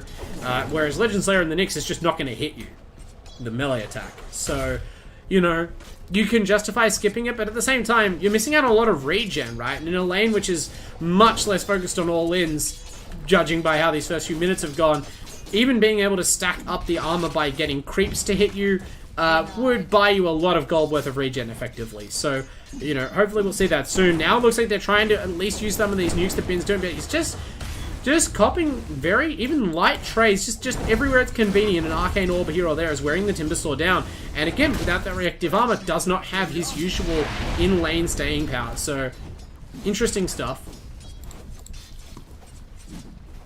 Still no first blood yet. We're seeing these mid laners charge each other under their towers, but Elite having a harder time of it. The level 2 Decrepify from the Pugner of Brian is proving a problem. Oh, Legend Slayer nearly found his own problem, but nice little double hero Impale gets him away from the Timbersaw. First blood goes on the top lane as a well-timed Astral Imprisonment saves the Nyx, but unfortunately it's another Radiant hero, another QUT hero who ends up dying anyway. Lina, I'm not sure what happened there. I think they may have just overcommitted. No Voodoo on the Witch Doctor, but the regen enough, maybe the repositioning of the Blink, sparing the PA, and as Bristleback runs out of mana, Lina runs out of life. Unfortunate stuff there for that top lane. I mean, yeah, Bristleback's strength, his ultimate period of strength is just not in the laning phase. Can be a strong laner, but I think in both games QUT have, if not overestimated the power level of this Bristleback early on, at least felt where it lacks. You know, if you're getting beat up in lane by a PA, if you're giving up kills, that's not grand. Tao, though, back at it again on the top lane, and certainly is keeping up in the CS again. Top 2 CS actually belong to the side of the rain. Oh, I was going to say it's on the OD, but the OD... Oh, really testing his luck there. But maybe that's the extra damage they need to get to kill Meraldo. Just slipped away from the Timbersaw aggression on a sliver of health, but there's no additional damage coming through, so they will preserve Griefer. Even taking the time to try and regen up a little bit. Only has Tangos to do it though, so it'll take him a while. Bit of aggression in the mid lane. We're about to see level 6 on Brian Din. I imagine that's going to change the character of this lane quite a bit, since, you know, without Life Drain, Pugner just does not have kill potential. No burst damage of the quantity you would need to bring down the LD or even his bear. Top lane aggression continues as well. All these teams just testing each other's strength. Real tension in this laning phase, and it's interesting to see, right? Like, sometimes the kill tension in this sort of situation comes from lanes with a bunch of stuns where just any wrong step means instant disables into death, but this is the opposite, and it might be even trickier, even more skill testing. These players all just kind of chipping away at each other's hit point pools, daring each other to stay in lane at lower and lower hit point totals, or daring them conversely to get aggressive, to think they have a kill locked up, and then, you know, the turnaround occurs like we saw at top lane for the first blood. Looks like bottom lane is where the turnaround is happening right now, but yeah, ultimately the opportunity is just not there. The Snapfire does not have a point in Scatterblast yet, and the Lure Shredder is on a fairly long cooldown, so they're limited in how often they can try and go. Kimbup though, this might be the next victim. Great job sniffing that out by the Dire. They go straight onto where the Mallet is going to get the kill. As soon as that stun comes out, this is a case where that first spell is basically death. The two heroes wrapped around from the tower while the Bristleback was in the creep wave and successfully found the Lina. Didn't even need ward vision for that. I don't know, maybe she just de-warded it, but I think it was just a bit of game savvy from UNSW, and it's giving them another, if slim, early game lead.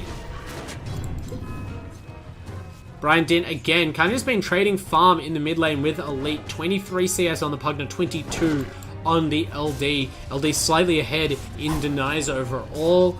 But yeah, I mean, I'm not sure what that means. The Pugna certainly has the capacity to get active on the map, and more so than Kunkka, can kind of like reliably pressure towers. I feel like the Kunkka has more of a fail rate, needs to kind of pop off and get kills in the lane to set up a tower push. Brian Din shows how easily he can exert his influence on a lane there, nearly life-draining Elite to death, but doesn't get the job finished. Obviously, the LD fast enough to slither away. You know, it's not Celine's courier. Dies on the top lane. Tau starting to feel his strength as the Bristleback, walking it down, walking them back to their tower, spending all his mana, so we'll need to get some regen. Brings out a wand. And the Lina is in bottom lane now. Kimbap has made the rotation over. I'm not sure whether it's been scattered out yet or not. It is nighttime now. It has been Bin definitely walking just right on top of the Lina. No fear at all.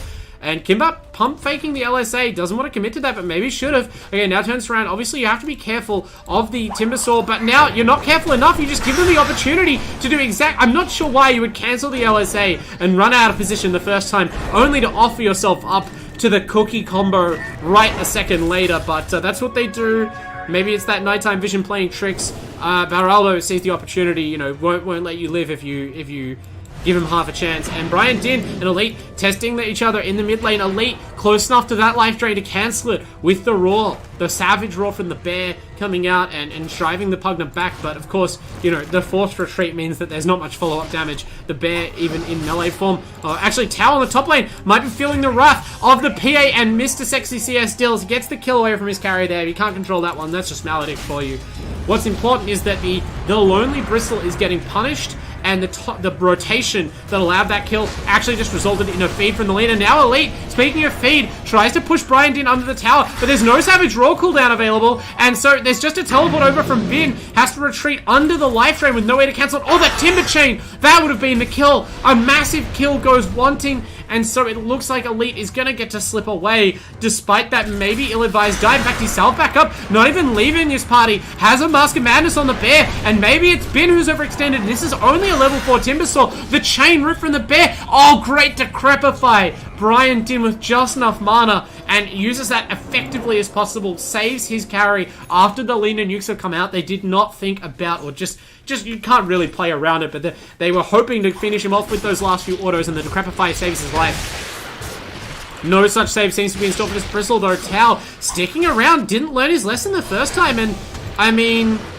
just like the Lina before, if these two sniff you out in your jungle, you're just dead to rights. This Maledict is going to make short work of the Bristleback. He has no magic resist, not even the casual cloak right now. It's an easy kill. And again, his Lina is just dying elsewhere on the map. I don't know why you broke up this part of the laning phase. Like, in theory, maybe your Bristleback's getting levels, but not if he's just running in a lane and dying to Maledict. And meanwhile, Bin is just feasting on this Kimbap Lina, rolls over in that team fight, and then they manage to, you know, push back the cause as well. So difficult stuff for QUT right now. They're meeting tougher resistance. The lane phase. Elite might even be dead here. Goes for a transformation, but it's right under Brian Din's life drain. Granted, the health from the Bear form offsets it, but he is lucky to slip away. Gets the Savage Roar. Actually, maybe doesn't escape at all. Brian Din's going to walk him down. Yeah, that's just it. The transformation there into the Bear, maybe should have just walked it off, because you just gave them a lot of time to rotate in the supports and the Timbersaw, and that's a huge kill as well. I was going to say that Elite has kind of been the bright spot of this laning phase so far for the Refugees. Not anymore. That bright spot dims a little, and now this the lights of this tier 1 mid tower, that's going to dim as well. Dim up an important section of the map for the Radiant. And now the migration comes through.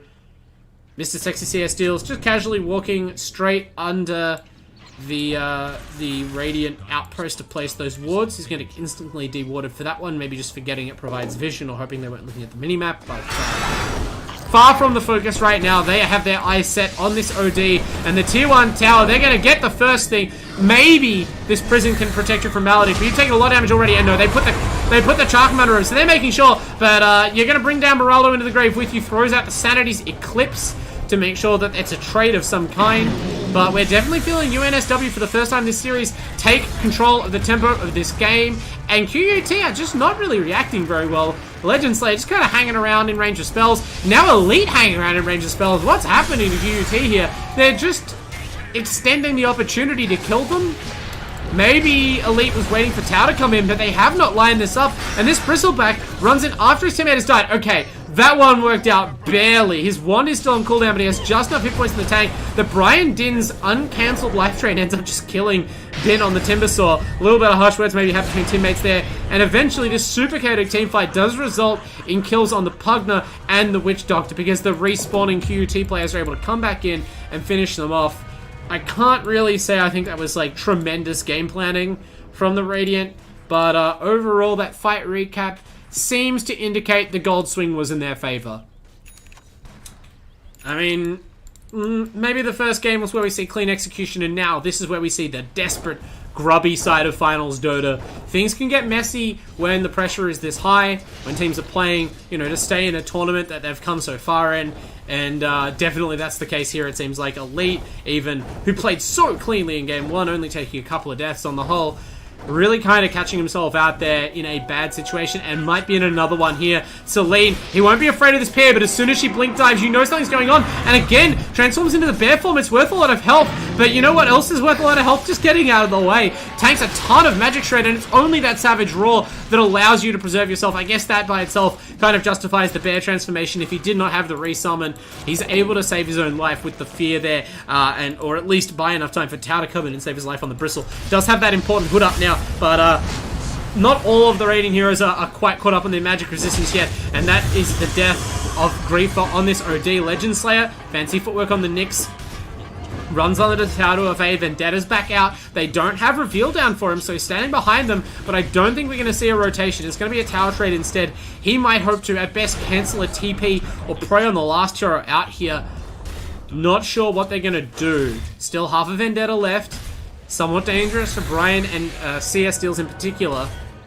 Brian did now teleporting out. Legend Slayer is going to go for this. He's going to cancel the Pugner TP. Doesn't commit to the kill wisely enough, and that is going to allow Elite to finish off Beraldo safely. Really nice awareness and play on the Nyx. Brian is pursuing. They want this Nyx, but now they've pursued in the Radiant Outpost. Griefer on the PL. He endures a stun. Bin is pursuing on this Timbersaw. They know that the OD is very easy to kill right now, but they realize they're starting to dive too deep. He can turn around. He throws out a bit of a baby Eclipse just to get a bit of damage in. Doesn't want to die without using it. That's good stuff. It's enough to make sure Tau can finish off sexy CS Steals. More importantly, the Astral Imprisonment holds Bin in place for long enough that maybe he will die as well, but the Timber Chain cooldown, I mean, there's a reason that Timbersaw is as famously hard to kill as he is. It's not just about the raw tankiness. The low cooldown escape bails Bin out there, but things are going back well in the favor of the Radiant. The overall net worth, it is in favor of the Dire, but I'd say, again, just like last game, the efficiency of the gold use does favor,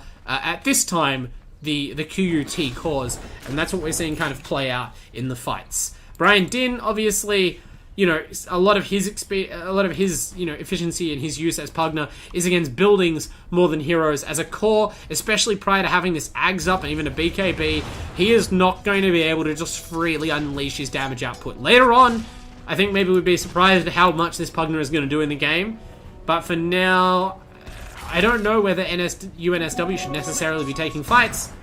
That's what they're setting up for, though. And granted, it looks like they might have been able to catch Tau out a little bit distant from his team. Brian Din going to move in. The magic damage is going to add up on the Bristle, but he has the hood. They cancel the life drain early. The Maledict damage isn't going to... Okay, the Maledict damage is going to be pretty big. They're going to kill this Bristle back easily. I didn't see how large that tick was going to be. They bring him down. Granted, he's able to kill off Beraldo, so again, that return damage, the reliable trades that QUT seem to be drafting around are working in their favor. Legend Slayer providing vision on the Nyx since he doesn't have mana for a stun of his own, but it actually kind of baits Kimbap. Bin has explosive damage potential that brings down that support, but now the Astral Hammer combo.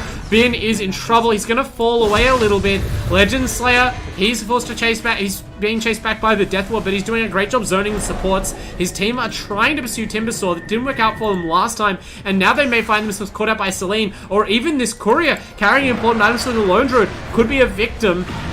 It's going to fly right over the arriving pair, it looks like, but no, Elite has bigger things to worry about. Great burst damage by Bin. Kills him, kills Griefer. That was sudden. It looked like QT were in the fight 1 minute, and then the next, even without contribution from their arriving carry hero, suddenly the Timbersaw cooldowns add up, and the cores are brought down. Tough loss to take. They were really committed to that fight, chased them all the way back into the Dire jungle, and in the end, they look kind of silly for it. Like, you are nowhere near winning that fight, apparently. And you just can't expect... I mean, you saw Bin's Timbersaw in Game 1. You can't expect this guy to not be having an impact. If you can't win the team fight in quick order, that damage will add up even faster than the Bristleback does. It's weird to think that the Timbersaw, whose spells actually can miss, would be more reliable damage than the BB, but that's just how it's playing out right now. Celine blurring away on this PA again has kind of been the sacrifice. Oh, actually, sorry, has been balling out of control. I missed how early in the game this was. It feels like a ton has been happening. 8 to 16, that's 24 kills. It's only 16 minutes, and this PA is about to finish Battle of Fury Treads. It's an overall low net worth game, so she's actually top net worth as a result of that. And, I mean, after a game one where Celine, again, didn't have much of a chance to play, that's got to be reassuring, heartening for the UNSW side. Philostone now coming out as well, so their net worth advantage, it's only increased, it's up to 3k now. They're just finding a little bit more farm around the map, it seems like, and this time, as opposed to game one where the game was just incredibly even on gold for basically the whole match, the UNSW lead is increasing. Seeing a bit of a rotation up. There's 2 smokes on CS deals, but they're not using them right now. It looks like a warding mission. They're just trying to secure control of their own jungle space. And I think an important thing that we're seeing this time is that Elite on this lone druid is not able to provide the kind of crazy map pressure that he did with the Boots of Travel Leshrac in game 1. Even with the addition of this Legend Slayer Nyx to try and provide vision and set up kills, they're not the same team. And, whoa, Griefer trying to slide away on the OD, also not the same level of tankiness. This time it's Tau who has to be the big meat wall of the Bristleback between the team and the enemy damage dealers, and does manage to fulfill that role there. But now, UNSW looks like they're just collapsing mid onto Elite. He's decrepified. Again, this bear form is just not enough as a defensive tool. He's trying to get on the Pugna to Raw. I mean, I don't know whether you should just stay in bear form to farm or something, because it's just devastating to watch these ganks go off where, you know, he's taking so much damage just trying to get the transformation ready, and there he even has to try and run into melee to get the Raw to go off. You either need maybe some sort of cancelling magic item like a Yules, or you maybe need to be farming a melee form. I don't know what's preferable, but he does survive there. I'm actually almost not sure how. Managed to teleport right back to the fountain before the Maledict could add up. And of course the Fountain Healing doing its work to negate even the stacking damage of that Witch Doctor spell. But his team cede a lot of map control as a result. This bear still trying to farm up its phase boots. Elite's really fallen off on the net worth here. So, you know, this is stymieing the team, it seems like. He is their heart and soul. He's their in-game leader, I believe, as well as a captain. You know, as much as these teams, you know, seek leadership, Elite is there. And this time, he's sort of playing a defensive farm game, a catch-up game, and they've looked a lot less proactive and decisive on the map as a result. You know, it's often interesting to kind of like, if you see a Dota game in a vacuum, you don't know anything about who typically calls the shots on the team. Obviously, the heroes play a role. Sometimes it's confusing to see how the match can unfold, but when you apply a little bit more of that context, you see how important the psychological game and just like the kind of like the headspace, the mental space game can be for these teams.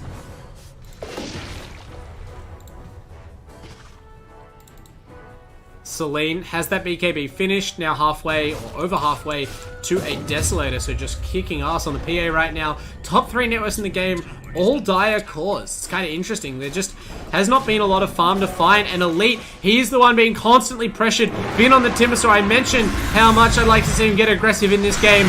The circumstances have been favourable. Elite not having as much fun this time around. Maledict up on this bear. It's hard to see, but he is essentially already dead. Omewa Shinderu, indeed, as he is put in the base. Kimbap also sent to the sent to the respawn zone much more straightforwardly by the damage of the Dire. And now they're still trying to commit. They fire off the Sanity's Eclipse. I'm not sure that this was the way that they typically wanted to start the team fight on QUT, but they are keen to get some damage out of their OD. Unfortunately, they haven't even managed to kill the Snapfire yet. Now they finally bring her down. Tao wants more, but he's getting bit away by the Whirling Death. That strength erosion really doing its work on even the normally tanky Bristleback through this Solar Crest and this Wood. Okay, Griefer's managed to bring down the Brian Din Pugna, so eventually it looks like their decision to take that fight was correct. They're seizing the opportunity while Celine is still not quite fight ready. Of course, the tax you face in that fight as QT is the PA is farming half a map. She's about to finish the Desos. That was the sun shining. They made some hay. It's going to be harder from here on out, and that team fight was already not clean. So, you know, good that they got a couple of wins there at the end. Good that they got those important core kills. That being said, interested to see what happens when this Griefer OD gets blinked on by a Desolator, Battle Fury, Phantom Assassin. It'll be interesting to see how much time he has to press W. I'm guessing not a lot. And Elite has finished the face boots on the bear. Not a lot else to his name. Really struggling in farm, kind of like falling back to support Lima levels, which is very rough.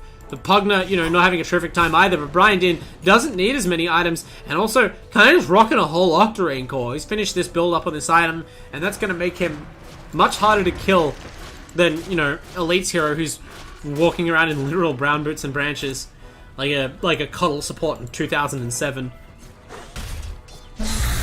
Before Ice Frog invented the concept of neutral, like passive gold and stack gold and cheaper items. Real impoverished Dota days.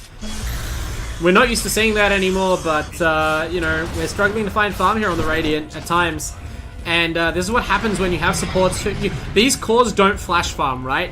These are cores with no escape mechanisms, so you have to stand in lane and just punch creeps to get CS. When you have too many of those, it makes it tricky, especially when you don't dominate the laning phase and the enemy can threaten your cores for showing in the lane like that. They're going to try and threaten Celine, but a tricky little bit of footwork, blink to those Alpha Wolves, gets her out of the LSA and buys time for the team fight to form around her. Now they come in, stuns from the Witch Doctor, buy a lot of time, but Brian Din is still forced to self-decrep, survives the Sanity's Eclipse, barely just does not survive the follow-up. Elite finally gets to participate in the fight. The Raw doing a lot of work. Mortimer's Kiss is coming in a little bit late to turn the fight. Does kill Griefer on the OD. And Bin, just ever present on this Timbersaw, rejoins the fight. Runs down Elite. So that meager hit point pull on the bear is still restricting his impact in these fights. Now it's down to just the Bristleback. And the two main damage dealing cores of the Dire were untouched there. Bin rocking it on the Timbersaw. Celine dancing in and out of the fight there. No BKB required, of course.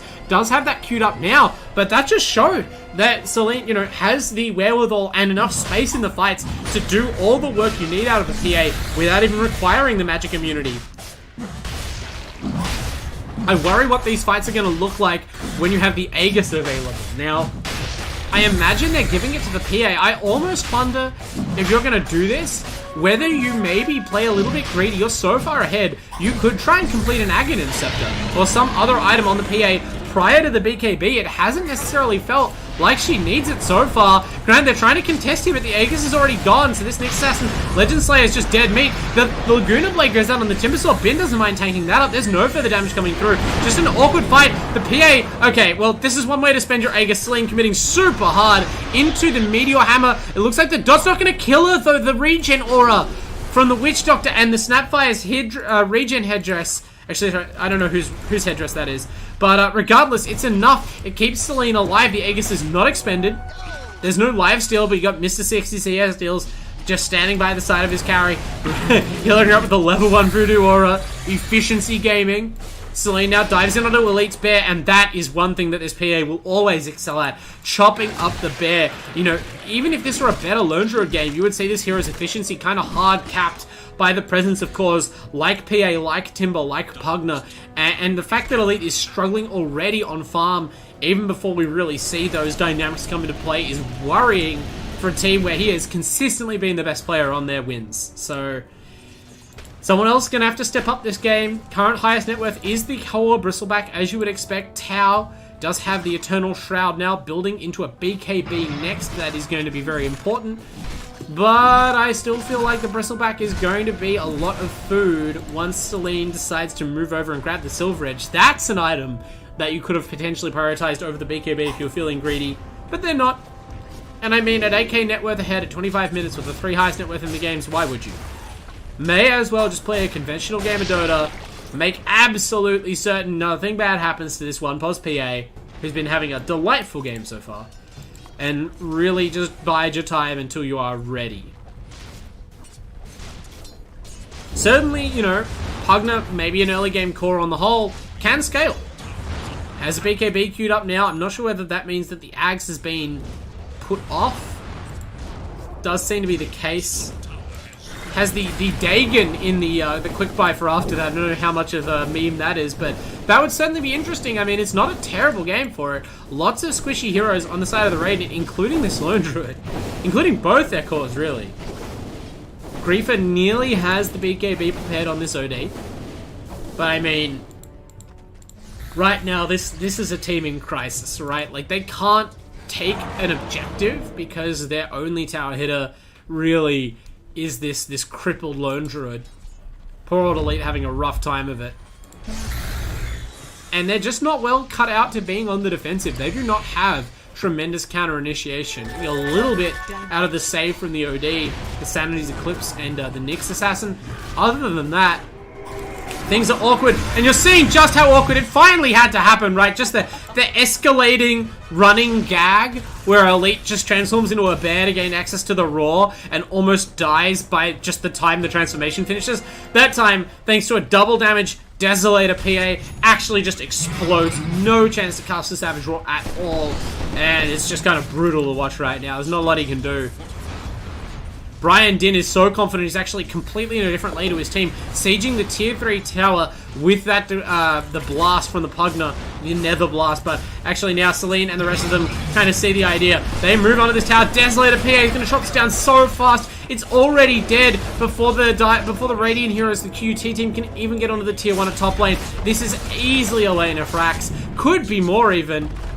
Okay, the creeps finished that off. A little bit of an embarrassing pump fake there, but it doesn't really matter. Like, the focus is not on getting tower last at gold. It is on closing out this game and making sure that you get into a deciding game 3 here to secure your place in the preliminary finals of the lower bracket here in the AELUni League playoffs. Celine is doing just that, being a definitive statement kind of game from the carry of a UNSW after a fairly limp Gyrocopter performance in game 1.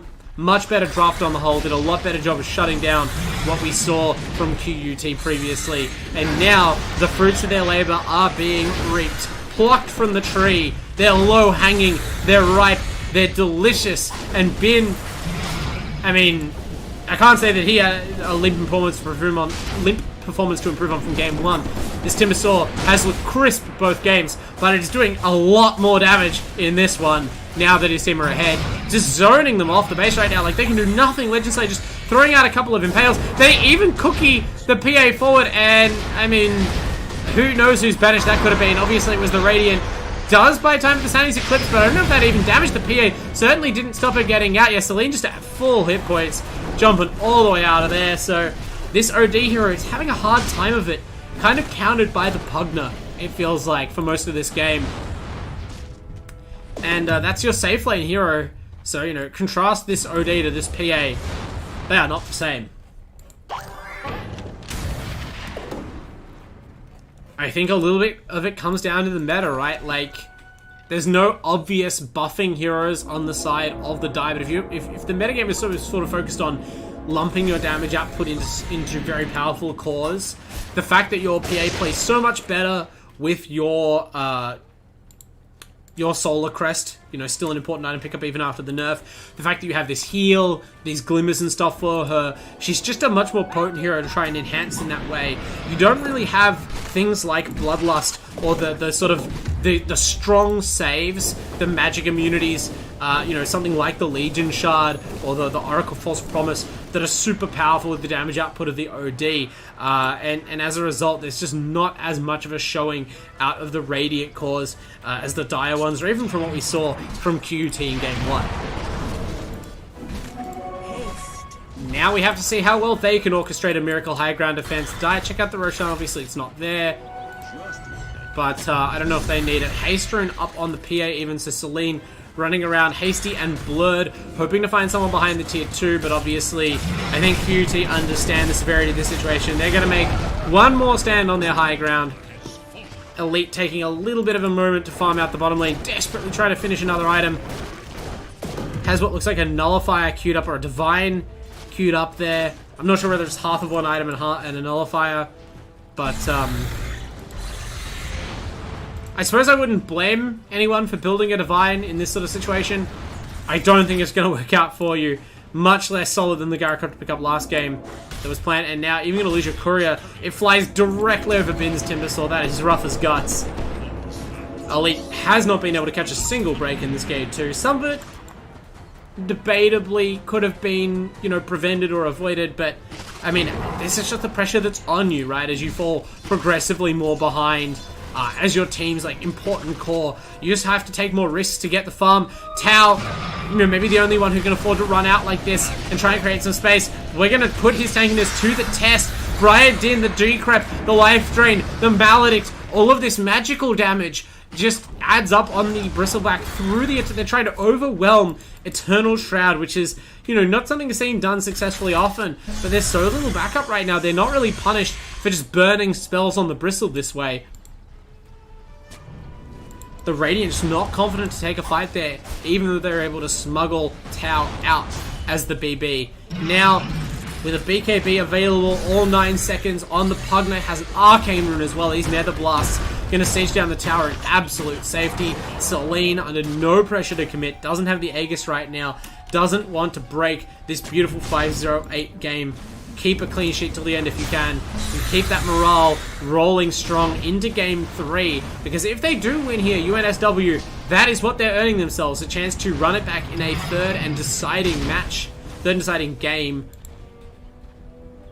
But of course, you would rather be going into that decider on a strong note, or a high note for your team. There's QUT right now. They must be feeling pretty low. They're going to try things though. They're going to take their chance and be brave. They come out of their base, but Elite immediately made to regret it. He goes down. The Timbersaw, Bin is dominant right now. Heroes are dying everywhere. The Timber is in the base. He's zoned out Kimbap completely. Tao is chased back into the base. They've given up kills on the Elite LD and the Nyx Assassin, and now there is just no running. Celine feels confident. This is the time to commit, and with the Blink Strike range talent, easily able to reach whoever you want to pad your stats with. Takes the heads of Kimbap and of the OD as well, of Griefer, and then just leaves the Bristle back to be under the tier 4 towers, moves back, claims the final lane of Rax. This is not going to last as long as game 1, I feel. There's not much to be said in defense of QUT or their base right now. Now Celine's going to try the Fan of Knives, is what we talked about in the draft, almost not required. They could have won this game without the break, but it just shows that the outdrafts here in game 2, even though many of the heroes are the same, just as strong in favor of UNSW as it was in favor of their opponents in game 1. They will level the series at 2-all. We are set for a deciding elimination game 3, sudden death. When we come back after this break, don't go anywhere, people. We will have the final match of the night after a quick refreshment break. I gotta catch my breath. Whew.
Alright everyone, Dota fans, we are back here in the AELUni League playoffs. Refugee Esports from QUT and the UNSW Ding Dongs have played an absolute barn-burning set so far.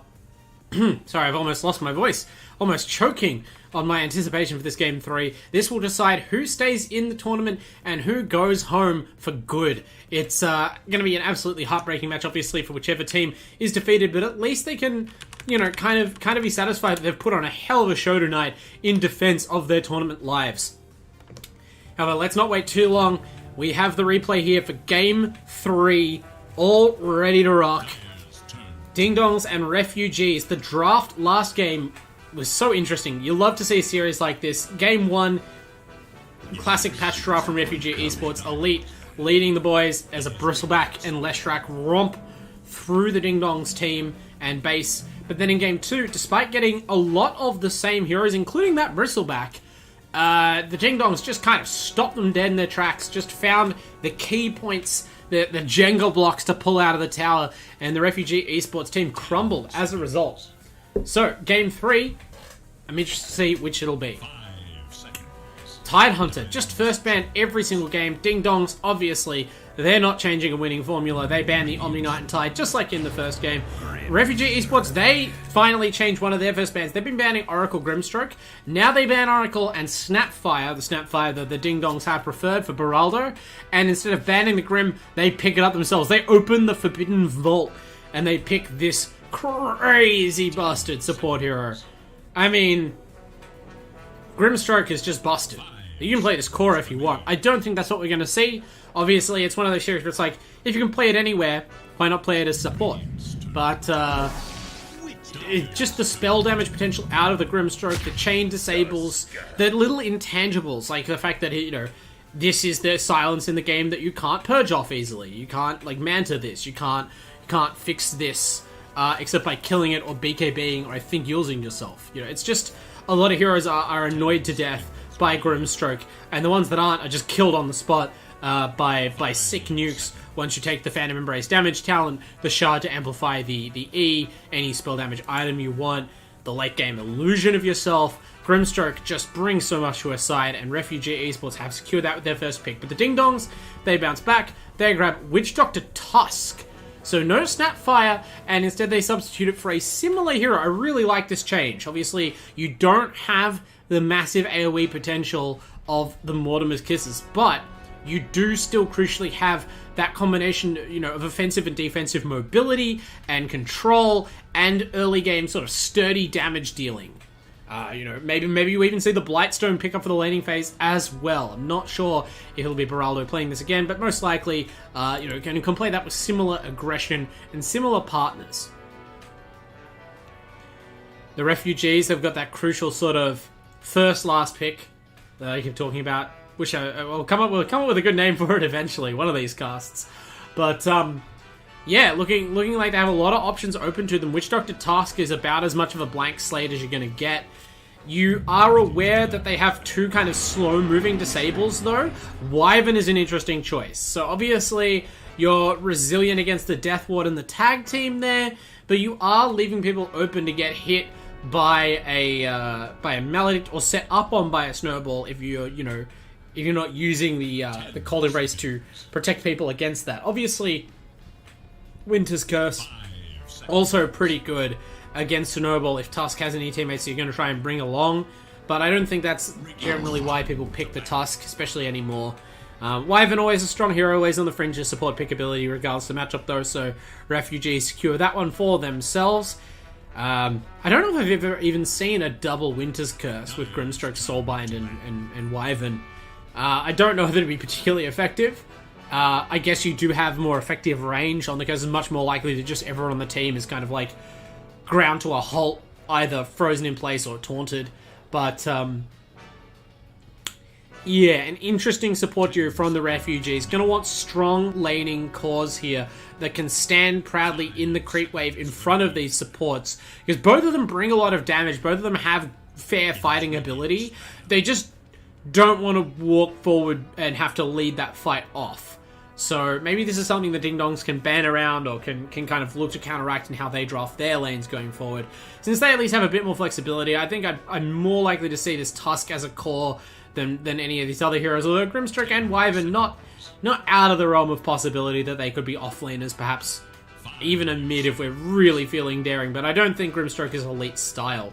In fact, after last game where his Lone Druid kind of got crushed and bullied, it'll be interesting to see what Elite goes with. I think the Ding Dongs really handled his hero pool and his role on the team well in how they set up and then, closed the trap of their draft, kind of left Elite without much to pick, got him into that Lone Druid matchup, and then sat on him with several heroes through the laning phase. It seemed like a fairly even matchup in terms of player skill between Brian, Din, and Elite. So I wouldn't blame Refugee Esports for putting a bit more effort and draft priority into ensuring that his matchup is good. Obviously, they had the final overall pick for Elite's hero last game, but they also drafted in such a way that they didn't have that many heroes they could pick. They knew he had to be a carry, had to mid lane, had to be a tower hitter, all this stuff. So you want a more generally well-rounded team so that Elite's matchup can be just, you pick a hero just for the matchup or just for comfort for your mid and captain.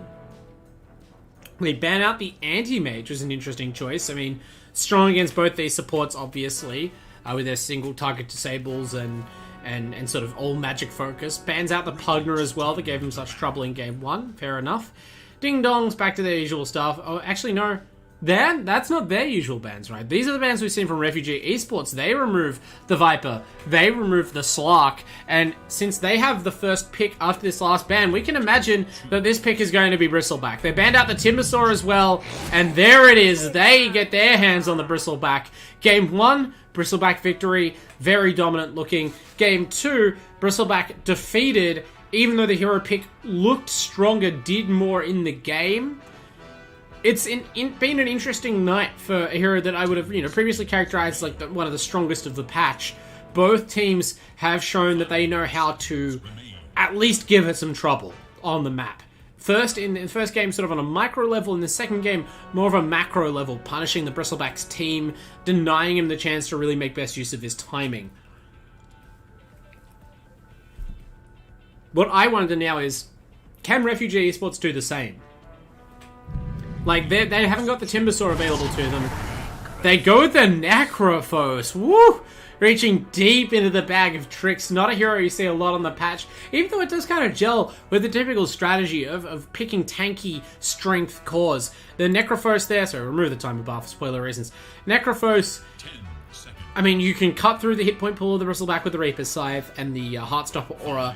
You're hard to bring down with physical damage, but you are, again, this kind of very immobile core the way a Bristleback is. And if it's a one-to-one matchup between a Bristleback and a Necrophos, if your team, the rest of your team, can't deal significant damage to the Bristle, I don't think Necrophos ever does enough himself to actually get Bristle low enough to use Reaper's Scythe, right? Like, I'm sure you can all picture it. The Bristleback just running over the Necro, the Ghost Shroud being active, but the slow-moving Necrophos slowed down even more by the goo. Bristleback can easily solo kill a Necrophos. Necrophos, he needs to be so far ahead to solo kill this Bristleback in most games. So, Refugee, they're going to need to complement this pick with a hard carry who can counter the Bristleback with Break. And despite the power that we saw in Game 2 of the Phantom Assassin to potentially do that, Phantom Assassin is the Refugee Esports ban. Ding Dongs, they just pick up a Sven. If you're worried about a hero, a carry hero with high physical damage resistance, closing the gap instantly onto your heroes, and then critting them to death in one shot, well, your ban was wasted because here's Sven. And this could even be more powerful, right? Like, the Sven lacks a lot of the inherent weaknesses of the PA, while retaining a lot of the strengths. You don't have as easy access to Break. But obviously, Ding Dongs, they're the ones who have the Bristleback on their side this time. They don't need the Break so badly right now. Maybe Refugee Esports can go back for a Huskar or something. I don't think that would be a terrible pick for them, as long as they can make the lanes work. But Sven, looking very strong right now, buffing up himself and Bristleback. The dual tanky core draft, even tri-tanky core draft. depending on what their last pick is or where the Tusk plays, has been very successful for a lot of teams on the patch, and that's what they're going with. Now the Weaver added for Refugee Esports, so they're potentially going to try and get under this Bristleback timing, at least start fighting before the Ding Dongs are really ready, and I don't mind that. Like, we've seen that the Bristleback, he does need a couple of different items to really get started. At least the Eternal Shroud, whatever his physical damage item, resistance item is, usually like a Vanguard derivative, sometimes something with more armor, like a Solar Crest. But yeah, until you have those few items up to increase the effective hit point pool that Bristleback sets up, the hero is not really at full strength. Sven similarly going to want to be taking space to farm in the jungle. So Refugees, they might be looking to get aggressive on the map just like they did in Game 1. If that's the case, I presume this is an offlane Necro, solely because they really right now lack a strong initiator. Your Weaver can kind of move forward and scout a little. Your Necro is tanky enough to absorb some spells. Your supports have long range. But what you really need is a blink stun hero to charge up into the Dark Hill of the Radiant Jungle, or wherever you're trying to catch this Bristle and Sven, to kill them and root them out of where they are. I would love to see a Slider right here. It's been very successful for various teams against the Bristleback. It counteracts the armor of the Sven. The Bash remains potent even against BKB. It buys a blink but doesn't need one, and it can itself scale well into the late game. So that is an option potentially. Axe could be on the table as well, perhaps. You know, buys armor very easily, does a good job of controlling these heroes, can punish with a Blade Mail their high damage output, but it's Elite's hero, so we see a Templar Assassin. It is going to be offlane Necro, I would expect, and this is a hero that counters Sven and Bristle in a different way, just the sheer burst potential. But of course the Ding Dongs, they've got the last overall pick again, so they have the option to set up Brian Din to once again blunt the impact of Elite. Did it in Game 2 with a bit of help, but mostly, you know, don't want to take any credit away. Brian Din definitely doing a great job in the mid in Game 2. If you can have that kind of performance out of him again here, if you can shut down Elite's early game like you did in that one, Refugee Esports, I feel like, are going to be similarly up a bad creek with no paddle. But never count Elite and the squad out of a game. They've coordinated brilliantly throughout this series and, you know, in various other series throughout this season. You know that they want this. They take this seriously, and they are going to give it their all with this. You know, we've seen such a pivot from them, from their Game 1 draft and even their Game 2 draft. Now, something completely different. 5 fresh heroes. They're going to go up and play it for their lives against the University of New South Wales Ding Dongs using Necro Weaver TA. Almost like the counter draft of the patch. We're going for very sort of fragile but elusive high damage cores and Necrovos to counteract the tanky cores of the Ding Dongs. It's going to be really interesting to see, as well as, you know, what build we get out of Brian Din on the Ember Spirit, how aggressive the Tusk is. Boots Tusk starting out here. Yeah, going to be a really interesting laning phase. I hope we see a lot of early rotations and movement, but if we do, it'll probably have to be out of the side of QUT, right? I imagine that the Bristleback Sven lineup is going to be the one on the defensive for the first, 20 minutes of this game. Even though Bristleback's timing does come around then, even though Sven can fight with one item, they do need that item, right? They're just not efficient fighting prior to that point. So it'll be up to Brian Din, most likely, to make a lot of space, or maybe, in a worst case scenario, whoever just wins their lane, to kind of run around with the supports and try and be a buffer. Once you get farm up on all 3 of these heroes, even just one item of farm or so, it's going to be a lot better for UNSW. So I want to see how much QUT can get done in just that time. But we do have a pause at the start of the game, and take a quick moment.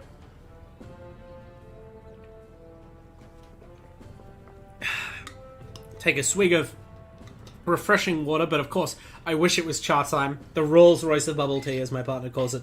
Really one of the, I think they are the longest time supporter of the AELUni League, so fitting to give them one of the final shoutouts here on the day. And of course, if you weren't here earlier to catch it, Indomie putting on a tremendous giveaway right now. Literally all you have to do is buy some Indomie noodles. How easy is that? and they're delicious. And you can win a $4,000 gaming PC set up with all the peripherals, including some sponsored provided by our other sponsors, AOC monitors and Rig headsets. So it's really a collaborative effort by all our sponsors to just basically throw a full-on optimized gaming rig at one of our fans. Make sure you go to Indomie's website, indomie.com.au, and check that out. Anyway, thank God for replays. We're going to jump past the pause and actually straight into the first aggression of the game, because after playing conservatively before the horn in game 1 and 2, this deciding matchup is when we see UNSW go on the aggressive, and it pays off big time. They kill Elite. Now, granted, that first blood on the TA, they are going to pay for it. They pay with Barolo's life, first of all, the Tusk, but now they're going to get a second kill. They kill Griefer's Weaver. Bin on the Bristleback this time. He is eventually worn down, but the tankiness of the UNSW cause is working out for them. 2 for 3 trade now. They bring down Tao's Necrophos, so all 3 cores of the Dire dying. Granted, it's before the horn, so it's not that important, but it does change the XP matchups in the laning phase. Just the supports working hard. Legend Slayer can't line up the Inkswell, puts it on Kimbap's Wyvern, who didn't need it to kill the Witch Doctor, but would have maybe needed it to preserve the life of the Grimstroke against Brian Din, who comes out of this already level 2. So the first one killed in that engagement, Elite's Templar Assassin, the final survivor of that engagement and biggest profiteer, the Ember Spirit, who's starting this game out at level 2 with a bottle.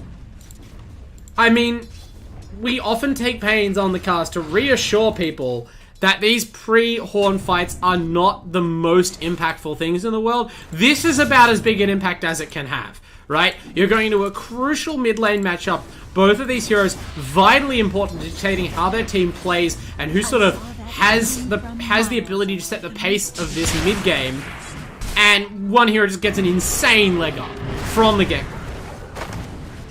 So Elite certainly going to be under the pump. Not to mention, this Ember Spirit was the ultimate final pick of the draft. Got the chance to see the Elite Templar Assassin and completely read how the lanes would be set up before they committed to it. So the pressure is on. Can Elite dig his team out of a hole that they find themselves in after game 2, or at least out of like a ditch in which they both stand on even footing? Both teams 1-1 here in this series. This is now what matters, this final game. Legend Slayer and Griefer playing the Grimstroke Weaver combo. It's kind of funny that this has been, I was about to say, forgotten after how dominant it was for quite a while. But, Bristleback kind of showing us why they're getting aggressive. Bottom lane, much more peaceful in comparison. This is where we're seeing people fight to the death. Bin really wants Legend Slayer. Of course, that early wand, a full wand that came out of that fight, that's another impact. I don't think we'd ever see a wand at a minute 45 on a 5 position were it not for that crazy engagement. But it absolutely saved Grimstroke's life there.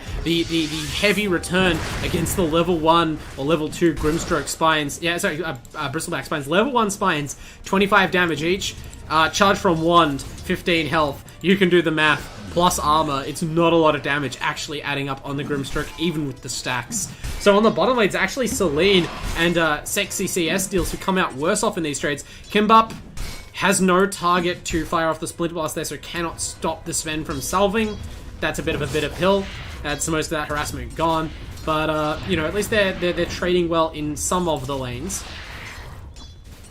And actually, somehow Elite, I mean, this is just Templar Assassin refraction damage for you. Leading the Ember sizably on CS right now. Obviously not killing Brian Din after that lopsided start to the lane. But definitely hasn't phased Elite, and they're even on levels again. I think the Ember's obviously going to be slightly ahead on XP overall, but it's really hasn't added up to much other than rune control early on for Brian Din, and I think Elite is happy to just farm these camps. Not a lot of support rotations right now. They are locked in death battles on the side lanes, just trying to make sure that no core is left behind in the early game. And so far, none are. Even farm across the board. Basically no goal difference between the teams. We're still waiting for someone to crack this early game open. But it looks like if it is going to be anyone, it might just be Tao on this core offlane Necrophos. It's not a hero that always works out, but oh, Celine has to throw out the Stormbolt to create there. I don't know if the idea was to catch the Necro in the stun radius. Nearly did. But regardless, it kind of shows the desperate condition of this lane. Actually, the Sven Courier is going to get killed. Great snipe by Kimbap on the Wyvern. Might cost his life, though. Tao is not in position to punish here as the Necros. This aggression is going to pay off. They trade the Wyvern for the Courier. Don't know how the math on that works out. It's actually probably pretty close. But at least they get something out of it. Celine, very happy to take that kill. Just trying to work way towards Treads. But, yeah, without any healing out of the Witch Doctor yet, obviously going for the Cask Maledict skill build that is usual now. Celine is getting inevitably worn down by the presence of the Necrophos. Okay, Brian Din moving in on a lead here. Both of them have bottled water runes though, so as usual, just a farm fest in the mid lane. So far, both of them have been unable to, across this entire series, really dominate each other. You know, even in game 2 where we saw Elite have a bit of a stinker, it was mostly due to pressure from the side lanes coming through and the eventual hero matchups. Tao though actually dives way too deep on this Necro, obviously trusting his inherent tankiness, but this Maledict, it's got to add up, right? Kimba, has level in the Cold Embrace off of that kill, gonna preserve the Necro, that heal, very important. Maledict damage based on the difference between the hit points you are when each tick happens and hit points you were at the last one, not damage dealt, so the healing working massively over time to keep your Necro alive there. Good stuff. Finally, I mean, I was waiting for someone to break the safe lane, this laning phase over. It looks like it's 5 kills to 6, but that was almost all before the Horn. And so, you know, instead it's the bottom lane where we really see the damage done. Celine dies. You know, the sexy CS dealers, Witch Doctor dies. Dive on the mid lane tower, Elite, finally feeling the pressure from Brian Din's Ember Spirit, level 6 available. It's probably a bigger deal for the Ember than the TA, even though the traps are strong. The threat of the triple Remnant Burst must be respected at all times. That's the pressure that's being established right now by Brian Din. Goes for the dive. Refraction popped in response, but it's already burned off. The Flame Guard's so powerful, but it takes too long to get the Remnants out, and Elite just shreds the Ember, the minus armor. The physical damage, you may have burned through the TA's Refraction, but at least the Refraction blocks damage. The Ember Spirit Flame Guard, no defense against TA, and Bin... Okay, similarly, physical damage trumping the top lane of the Dire. The fist mightier than the wand. If that's how you want to characterize it in this early game for both teams.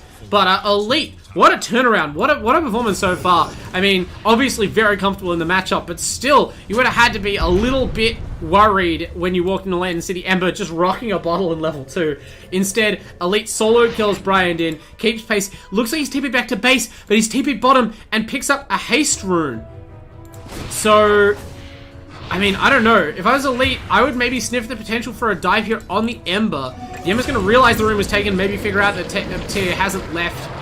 I don't know if the Ember Ward would have seen the TP to the tower. It was sort of back into the right. So, TA loose on the map with a haste rune. High potential for death, even though Elite's just using it to farm right now. We did see death in the top lane, but it was just sort of its own accord. Weaver trading for Bristleback as this top lane continues to just be a complete mess for both sides. On bottom lane, much more stable for QUT, and they are gradually establishing a lead in this laning phase. Tau on the Necrophos, no points in Ghost Shroud, just raw dogging those tower shots. But with the combined healing of the Wyvern and the Necrophos himself, not too worried. Celine in no position as the Sven to be trying to lay in any sort of damage. And Elite dies to a neutral creep. That is not intentional. That is... I'm almost certain that is not an intentional death. Just took some gradual damage, and I have to imagine misestimated the refraction timing or something. I don't know. Maybe I've lost track of the various buffs and nerfs to self-denying, but I feel like that's bad. You're in the ground for a long time on that TA, and now they kind of see that as a green light on the radiant. They go on the top lane. No rotation from the TA, obviously, available. They kill off Legend Slayer again. Now, on bottom lane, can they do the same? The Sven has just completely abandoned the tower, as you would.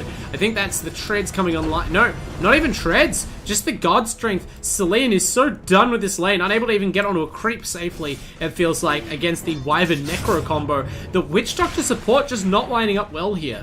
Obviously, against the Bristleback it does, because that's where the lane, that's where the attrition value of the Maledict outweighs the natural fighting style of the Bristle. But you're not really doing it against these double healers and their strong nukes. It's the complete opposite matchup, and I really love how these drafts have evolved through the series. Right, we're seeing similar heroes from the teams from game to game, just in completely different contexts. And this Necrophos is going to be in the context of getting his head ganked off by Brian Din. Easy rotation with the DD for Ember Spirit. Just absolutely range creep gameplay from the Necrophos. Unfortunately, he has no answer to that sort of thing. No inherent escape mechanism, and no chance to TP out. Easy bounty claimed. Does buy enough time for the Wyvern to slip away, though, so support will thank him for his heroic sacrifice.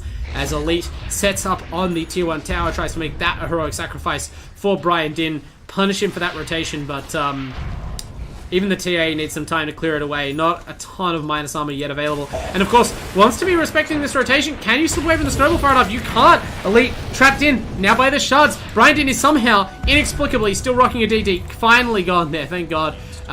Elite will get away. Just too many traps in the mid lane. Although, recommitment, refractions on cooldown, meld is available. Could go invis. Hasn't popped it yet. Elite just doesn't meld. Does not use the meld. There was sentries on the Tusk, but the Tusk wasn't immediately in range. I mean, I would have thought you would at least try it, but instead, Elite dying a death. I don't know if there's lag or keyboard issues or what. Second suspicious death this game. I give him a lot of credit as a player, but this has been an up and down kind of game 3 for him so far in the first 10 minutes. Does well in the laning phase against an opponent with just like an obvious head start, and then kind of gives that back in a couple of easy kills. Meanwhile, Griefer kind of having a sorted laning phase of his own. No safe laner has basically had a good time this series. Cursed safe lanes all night long. Luckily, the Weaver bounces back from it a little bit better than even the OD did in Game 2. And, okay, here it is. Grimstroke against Ember. Pretty brutal matchup for Brian Din, but he handles that with aplomb. He immediately takes the opportunity to slash off the Phantom Embrace and then manages to slide away from the Inkswell in time. Very textbook stuff. Avoids that kill. Of course, only possible because the Phantom's Embrace is level 1. With 2 more levels in that, if that's what you've been skilling up on the Grimstroke, no escape for the Ember in that situation. But of course, it's very rare that you get the opportunity to level that up in lane. Usually you feel like the Inkswell and the Stroke are more important. And that's why we now see the Ember's alive to help participate and possibly kill an Elite. But Great Winter's Curse crushes CSXy deals, gets his teammates to kill him, and buys time for Wyvern's teammates to rotate in. Tau goes in deep. Grimstroke ultimate not followed by a Reaper's Scythe because the Necrophos has phase boots, not mana boots, and is out of mana. That's annoying. I'm sure that Legend Slayer was absolutely psyched to see the double Scythe come down. Double chopping action, putting multiple heroes in the ground for an extended death timer, but instead, Tau has to wait until someone carries some mana over for him. His courier eyes the mana boots on Kimbap, and refills his pool. It may still get the kill on the Ember Spirit though. Brian Din's run out of remnants. Early Scythe though, way early for a level 1 Scythe. No kill potential at all in that. No extra nuke coming through, and Brian Din just slides away. And in fact, now Tau's going to be heavily punished. I don't know. The pressure of this elimination game seems to be getting to QUT. Like, they're hanging in there. Their overall minute-to-minute play is okay, but some of these decisions can be best described as baffling. The skill usage not on point. They have to tighten this up. You can only make so many mistakes in a game of Dota against talented opposition, and they learned already in Game 2 that UNSW are very capable of taking games off them. And in the regular season match where they went down, I must remind everybody, 2-0 to this UNSW squad. UNSW finished ahead of QUT on the ladder. UNSW made it around further in the winners bracket of this finals, where QUT lost 0-2 in the first round to UNSW Esports. UNSW defeated Adelaide Uni 2-0 and then went on to contest a tight 2-1 series against the, essentially undefeated, I think, UQ Ultra Chad. So, I mean, maybe this result isn't surprising given the relative fortunes of these teams. But at the same time, after that first game of the set, I had high hopes for QUT. Now, all of that hard work is in danger of going up in smoke. And I don't just mean tonight, I mean for the whole season. They can't just let it fall to pieces like this. Griefer on the Weaver. His items are not looking great right now. His courier was killed, I think, bringing the last one to him. Yeah, it has basically a defusal on him. Okay, that's a lot better. I was in shock looking at that Weaver's item pool, but he actually does have the defusal essentially completed. He had a Blade of Alacrity and something else on the courier, but you need that right now. This mana burn is going to be big for killing the Ember, right? Like, you saw that the Ember is already under a lot of pressure just by the disables of the Grimstroke. They line up very well against what the hero wants to do in a team fight. Now, not only do you have to, kill the Phantom's Embrace and free yourself from the silence prior to the Inkswell stun going off or getting bursted by the TA or cursed, you're also going to get your mana aggressively burned by Weaver hits.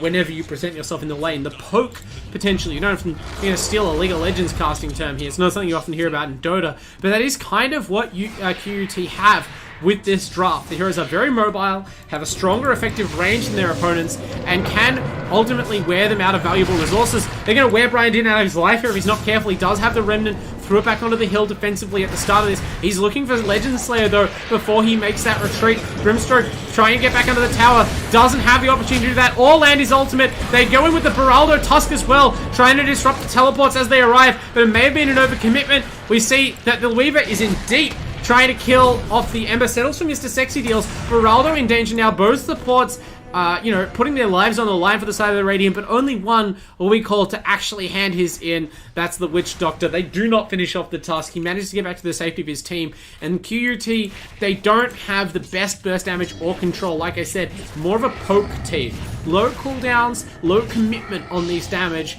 but that also means that they're going to struggle to actually finish heroes off, especially the slippery Ember or the tanky Bin Bristleback. Haven't had as much to say about him this game as his Timber in games 1 and 2 when he was a highlight for his team, but he is getting there. Got the Hood and the Vanguard. Now he tests himself against the slings and arrows of his enemies. Winter's Curse just to cancel the teleport, but that'll be enough because here's the Reaper's side. This is what they drafted it for. Bristleback has no answer to that. You cannot out-tank death. And that is what Tower represents here to Bin. Cuts him down. 45 seconds in the grave is pretty sizable at 15 minutes. He'll have a lot of time to repent for his overcommitment there to the tier 1. Oh, sorry, to the farm outside the tier 1. Did not even get the tower.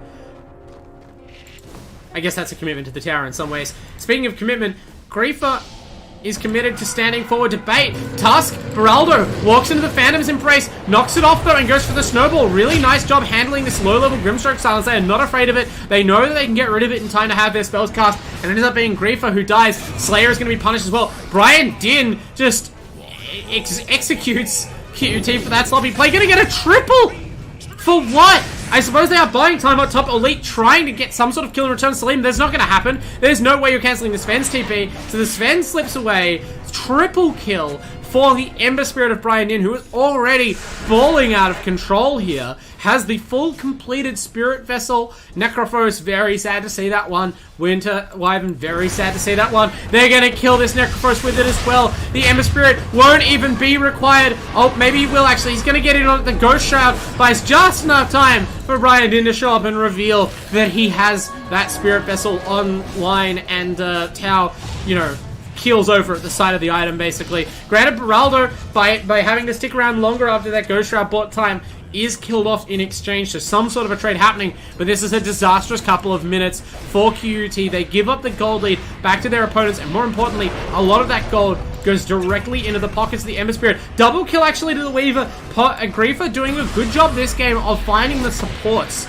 of UNSW, keeping them weak. That can add up in the later game. Don't lose track of it. But for now, it's the cause they need to worry about. Bin, he's the weakest of the three. He still feels crazy strong right now, running away and shaking off damage from 3 different heroes. But again, here comes Tau. Won't need the Scythe for this one. Just going to walk him down with the Reaper's Scythe, which means they can keep fighting. Maybe they can use the Scythe to get the kill on the Ember. Takes a lot of damage from Elite. They missed the Scythe. They cast it on an illusion. Disaster from Tau. The Winter's Curse is good, but Brian Din is not in it. He chips away. He's godlike with a double kill. This Ember's out of control. Elite doing what he can. He's on a triple now. These carries are bringing up the big team fight plays. Elite, he has the damage that Brian Din doesn't. The Ember is too cooldown dependent. He got overconfident. He just stands on top of a Templar Assassin, and he is cruelly reminded of his mortality. Desolator scythes through that Ember like a hot knife through butter. And Butter Spirit is going to spend 30 seconds on the sideline. He hands over his godlike 9-kill streak to the enemy mid laner, the worst hero on the map you could possibly give it to. And as much as Brian Din was balling before, Elite, after a game and half of just purgatory relatively, finds his feet, finds his moment. Bin, he wades into the pit to try and kill the Roshan, but Elite is too quick. He fast fingers the Aegis. Now he has a mega kill streak and an Aegis and a Desolator and presumably a Blink Dagger flying. I'm not sure what Elite is purchasing. He's going straight for the Aghanim's, the Psionic Projection. He wants the stats and the mobility. I have only seen this item once It was purchased by Sad Boys in the OEDL game I was casting. That's Boons and the lads. They were about $1 trillion gold ahead of their opponents at the time, and it was bought to absolutely just clown and teleport around the map to hunt kills in junk time. This is not that. Elite is purchasing this item, this gold that he's using the item with, that's his team's chance in this game that he just got handed. He spent it on the negatives. We'll see if it pays off. For now, Griefer, extraordinarily brave, going in on the Sven, knows he has support though. Legend Slayer links the Witch Doctor and the Tusk together. They're both going to potentially die. They're slightly too far apart to eat a very graceful looking side blades, but it is still a double for the dire Beraldo multiplied by Elite. The damage over time from Wyvern's Breath finishes off Sexy Deals on the Witch Doctor. That Witch Doctor pick really looking like a hole in the draft right now. Of course, it was an early pick for them, but just unfortunately doesn't do enough against these heroes. There's no chance to set up the Maledict. These fights are too chaotic, and Elite and Griefer are doing such a good job of basically harassing the UNSW backline out of the game. They are still both 3,000 and X gold net worth. Wyvern is up to 5,000 on her part. Grimstroke ahead of both of them as well. And they're way behind the cores. It's sort of like, in a game where all of the cores on both teams have great potential to run down enemy supports, it is kind of an arms race to see who can keep their opponents poorer. Oh no, Elite! This is where your Aegis gets you. Oh, the Winter's Curse from Kimbap is going to bail Elite out. Okay, the Aegis is still shredded by the next attack from Celine, but now you have time to set up. Instead of dying twice, Elite gets to come back from this Aegis into a team fight that is his oyster. He throws down the trap, blows it up on Celine. He's going after Towers Celine, but the Celine can't chop through that Winter's Embrace, the Cold Embrace rather, has to turn and find a different target. By the time he kills the Wyvern, he himself has run out of hit points. Griefer gets the kill. Elite, standing and delivering, now has the opportunity to move past the Sven onto the backline, but no, Bin steps up to take his place. They're trying to tank this desolated TA, and it's not working out as tanky as these cores are, and still, Griefer is in the backlines. He kills CS Deals for what must be like the 5th time this game already. The 1-to-1 hero interaction not working out for Witch Doctor there. He has 9 deaths. I wouldn't be surprised if more than half of them were just Griefer. And now the BKB is nearly ready for the Weaver. What has happened here to UNSW? They were in such a good position. Their Ember Spirit was off to a lightning quick start. And instead now they're on the brink against the TA. Okay, TA finally silenced. No Aegis this time. The Tusk does its dirty work. Just the chain disables. And the Ember Spirit Flame Guard burning through a refraction. They take the support as well. Slain by Sedust. Beraldo dying on the backline somehow. Griefer. I mean, this is what QUT did so well in game 1. Elite, okay, you're finally getting him under control, but every time you do, the commitment needed to focus down this tear and make absolutely certain she dies without, you know, just shotgunning a hero apart with the desolator damage, means that this Weaver, who was quite behind after the landing stage, has had all the space on Earth to chase down these supports and pick them apart. I mean, and now as the Weaver picks up a BKB, we're going to see him transition to being able to fight the cores as well. Like, the Desolator remains a threat to Brian Din. Tau and the Necrophos has been a bit quieter, obviously also had a couple of untimely deaths in that early mid-game, but it seems not to have wounded the team. That big killing spree in the top lane for Elite made all the difference in this match, in this set, and in this tournament for these two teams. Everything on the line right now. I mean, with the T in the game, I can't help but get vibes of the TI3 finals. Elite. Can he outdo Dendi in that game? Can he put this farm to good use? Dendi, granted, did not have use of the Aghanim Scepter, the global mobility, the psionic protection. If you haven't seen this, not only does it make traps nuke for 350 magic damage, which is, of course, reason itself to buy the item, but it allows the TA to be anywhere on the map. So remember how important that Boots of Travel first Leshrac was to QUT winning game 1. Like, Elite was just everywhere, constantly creating pressure on the map for his team, allowing the rest of them to stay in the fog, preventing ganks from being easily made. In game 2, when Elite was on the Lone Druid, a hero that still has pushing potential, but not that kind of global mobility and ability to, like, solo clear lanes deep on the enemy side, their draft, they just had much less room to play. They looked way more vulnerable. UNSW felt more confident. This time, Elite, even though the game is closer, seemingly, is setting up to do a similar thing should it drag out. You can see these deep traps in the lane are going to give him an insanely low cooldown mobility spell. Okay, sorry, it's a 10-second cooldown, so, you know, not second to second, not ball lightning, but certainly in terms of split pushing, something that's very difficult to deal with, especially when, you know, any solo hero you send back to defend this TA is probably dead. Or at the very least has to run, right? Like, you have to commit multiple heroes to chase her down in the side lane, and when you do, she's just going to travel to the opposite side lane you just left and push that down. With a Desolator, she can kill off towers. This is like, bar the summoning of creeps, a better Nature's Prophet. That is what Elite is building himself into in this game 3. Can it be the salvation of QUT Esports? I don't know. Griefer, obviously, you know, it's not like the rest of the team is standing around watching. Griefer is doing his best, has the BKB completed in a rough spot now though, may become very happy that he has the BKB, definitely wants to pop it and does, baits the snowball and the ember, Winter's Curse, Brian Din, great awareness, immediately bailed on that fight, so the Winter's Curse does not catch the ember, but the binding of the Soulbind does catch the Tusk and the Bristle together, and the Bristleback, I don't know whether that was a missed call or not. Brian Din walked around to try and find a different target. The Bristleback just wades into fight. Granted, he is kind of tanky right now, just enduring, but he's out of mana. The Weaver, mana burn adding up, even more effective against the static target of the Bristleback than the super mobile Ember, who is trying to run down Tau. The Spirit Vessel doing what it was meant to, basically nullifying the impact of that hero, the offlaner, and Elite. I actually missed the biggest kill of the fight, forgive me. Brian Din brought down Elite on the backlines. I have no idea how. I'm going to assume just got chainsed up and killed. Perhaps an additional disable. If I can select Elite, I can't. Can I see the death summary for TA? Yeah, it was Sven and Witch Doctor and then the Ember. That's why he ditched from the front lines. Elite tried to collapse onto the back line, and when you go for the Witch Doctor and end up with the Sven and the Ember, it turns out pretty bad. So an overcommitment there from a core hero without his BKB ready. Once he has that, obviously Elite is going to be very fearsome, but I think a little bit more respect is required. Like, you've itemized for the split push game, not the team fight. I'm not saying that you should have avoided the fight there, but there's a limit to how greedy and how aggressively, how loose QUT can afford to play in these fights. This is not game 1. They do not have the double tanky core lineup. All of their cores are very killable if trapped and caught. It's the UNSW team who this time are rocking the Bristleback. Bin, he's been easily their best player this series, no offense to the rest of them. He's setting up another kill on Elite. The Ember rolls in, you have to expect it.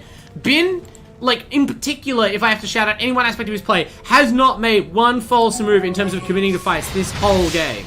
This whole series, right? Like, just goes in when he has a good kill opportunity, leaves whenever it's not good, and so as Elite, to try and commit to the fight against the Bristleback there, like, it's almost disrespectful. Now his team will pay for that disrespect. Kimbat was trying to D-ward, caught out and destroyed by the combined stuns and damage of Tusk and Sven. The rest of the team take the hint. They bail on the Radiant jungle. They give up control of the Radiant outpost. They're trying to sort of double up on their XP from. They do still have the gold lead, just because they've had, in general, control of the map, and the pressure to run around as multiple heroes is being created by the Weaver and the TA is limiting the gold income of UNSW. These are the little things that often make the difference in the games, even when we can see the UNSW have been on a pretty strong streak in the fights. But you also can't just lose every fight in a game of Dota. QUT, if they're going to do the split push game, they have to do a better job of avoiding combat team on team. If they are not going to play the split pushing game, they need to farm up a couple more BKBs, especially on Elite. This is such, I can't say it enough, such an up and down game for the Templar Assassin. From the laning phase, which was great, to the immediate post-laning phase deaths, to the high of that huge team fight, we claimed several thousand gold, basically bought a whole 3 Ags, and now to perhaps regretting that Ags gamble after 2 immediate deaths. Like, if you had BKB or even Blink on this TA, I feel like your team is playing aggressive. But I think maybe it was just a team call. They were not ready to follow their leader into that kind of decisive battle. So maybe the idea of going the Aghanim Scepter is you're giving yourself insurance that you can play the long game, that you will have farm of the whole map, that you will scale, and your team will have sort of room around you to grow up into your peers. I think that's important as well, like to consider your timings in light of how your whole team is doing. That being said, can't keep dying on the tear. Reaper, they're going to make sure the Sven is the next caught by the dust. Tau! This is what they picked Necrophos to do. They roll in invisibly. Grimstrike Weaver classic combo at this point. gets the stun into the scythe, easy kill. That is the one position of the UNSW squad in the grave. I mean, ostensible one position. Brian Din, Ember Spirit, several thousand gold ahead thanks to just the non-stop kill train that's basically been, running at full speed the whole game for him. He has definitely showed up. Team could not ask any more of him. If they make it through, as he kills off Kimbap for, again, Kimbap just dying, trying to de-ward the enemy triangle high ground. If they make it through the next round UNSW, they will have Brian Din to thank and his Ember play. But, as they kill off the Wyvern and take control back of their triangle, they give up another Aegis to Elite. So at least now there's some death insurance on this TA, and that could be really worrisome. Tier 3 items are going to be important. Psychic Headband for both teams of finite usefulness to UNSW. Pretty big for the Grimstroke or the Necrophos, I'd imagine, depending on who wants to take it. Looks like the Grim is bringing it out. That cast range pretty good. It's not as good as it would be on a hero with like an Orchid, because the Grimstroke Silence is like a... The Phantom takes a little bit of time to travel, but the Soulbind range is going to be huge. The ability to lock the Ember down in these fights. Brian Din has so far played an extremely clean game of Ember Spirit, just hanging back in all the right times and never getting caught out by any of these dangerous spells that could so easily mean his end in a team fight should he be immobilized. Now it will be harder for him to do this, and he might not even realize. Oh, this could be a dangerous fight. Speaking of not realizing, Beraldo kind of finds himself in a dangerous situation very quickly. Isolated. Tau doesn't need to use the scythe to kill him. The Soulbind comes off. No double scythe required either. But Griefer is beyond godlike. First game this game where he's really popping off. Just been playing diligently since the laning phase, taking all of the easy kills. But the easy kills lead to the hard kills in this situation. It's smart Dota being played. The scythe comes down on Celine. Not a great game for the carry of UNSW. Been a rough series overall, must be said. Apart from that second game as PA, this time it's a lot harder again. Celine's become revealed as the primary target of Tao's Reaper side. 81 seconds on the bench. No buyback for Sven. No buyback for Ember either. Is this a Rax? The minus armor from Elite is going to be massive. I don't know if they realize the buybacks aren't available. It's all gold based. And this could be bad. Tower goes down. I think they know now. I think they know there's no buyback. They probably can't go Throne at 30 minutes. They decide to finish the Rax, but they will go for a second lane. There is still a minute until Sven comes back. What is wrong with Reaper's side? Tau, all it takes is one mistake, and the Reaper side, as they chase Sven out of the fight, may have just sealed UNSW's fate in the Uni League. Season 1 2021 on the line. This play might decide it. Beraldo goes in. Snowball punch, just trying to buy time, but Elite's already got the tower. Soulbind! The two supports are dead. They have buyback. They must use it. This will be the time. The Ember Spirit enters the fight. They try and catch him with the curse, but Brian Din is too clever. That being said, can't be too clever for a Phantom's Embrace. Bin is in the bin. He gets destroyed by the minus armor. It just adds up too much from the PA. Brian is alone in the backline. The Ember Spirit, he just can't output enough damage. He's dodging around. His supporting caster being killed. His time has been wasted. And Elite and Griefer have chewed his team apart. They could not take the Ember Spirit down, but they did not have to. And in the end, when it comes time to kill him, Brian Din is alone in his base. Now he joins his team, but only in the grave. And it's Celine who has to watch as this Tier 4, their throne, their tournament life, slowly crumbles under the attentions of Elite and the boys. QUT, they're on the brink. One more play, potentially. The Inkswell play. The Stormhammer. Reaper's side comes out of Celine absolutely prematurely, mirroring the first cast of the game, but this time it's almost more of a taunt from the Necro. Every second of stun adds up. Elite and Griefer are smacking the throne. They are both very beefy. BKBs not available, but who's going to stop them? Tusk is dead. Celine gets some sort of moral kill on Tau, but how can you really celebrate when you're about to be eliminated from the Uni League? AELUni League Season 1 is over for UNSW, but for QUT, they have earned themselves a stay of execution, and they have earned themselves a scintillating next series against... I believe if I actually check the results now, it's not the Ultra Chads. They are in the winners final, but our losers preliminary final lower bracket is going to be Looney Melb against Refugee Esports, a classic matchup here in the tournament. Congratulations to Elite and the team. That was a hard-fought victory as I have ever seen in this tournament. Really great series. Both teams showed their stuff. Game 2 was just as definitive for the UNSW Ding Dongs as games 1 and 3 were for the Refugees. In fact, game 3 was actually kind of shaky there for a minute, but Elite had so much pressure on him to carry that game, and Griefer even more so. Like, I focused on Elite, but Griefer had a rough time in this series, even in game 1, where they were eventually kind of victorious. You may have sensed he was riding his teammates' coattails. That time, he stepped up into the gap. He was the second carry they needed, hunted these supports to extinction, until finally, even this superlative Ember Spirit from Brian Din was not enough to keep UNSW in the tournament. They bow out. Still a great effort. I think they finished 5th, 6th overall, so credit to the boys. I hope they're back next season to go one better or several better. But for now, we have our top 4. It is the Ultra Chads sitting pretty in the grand final, and meeting them will be either UOW Esports or Refugees or Looney Melb. Refugees and Looney Melb will be our next game. I'm back with that tomorrow live, I believe. And then the winner of that will go up against UOW. And then finally, the final boss of Uni League, the Ultra Chads.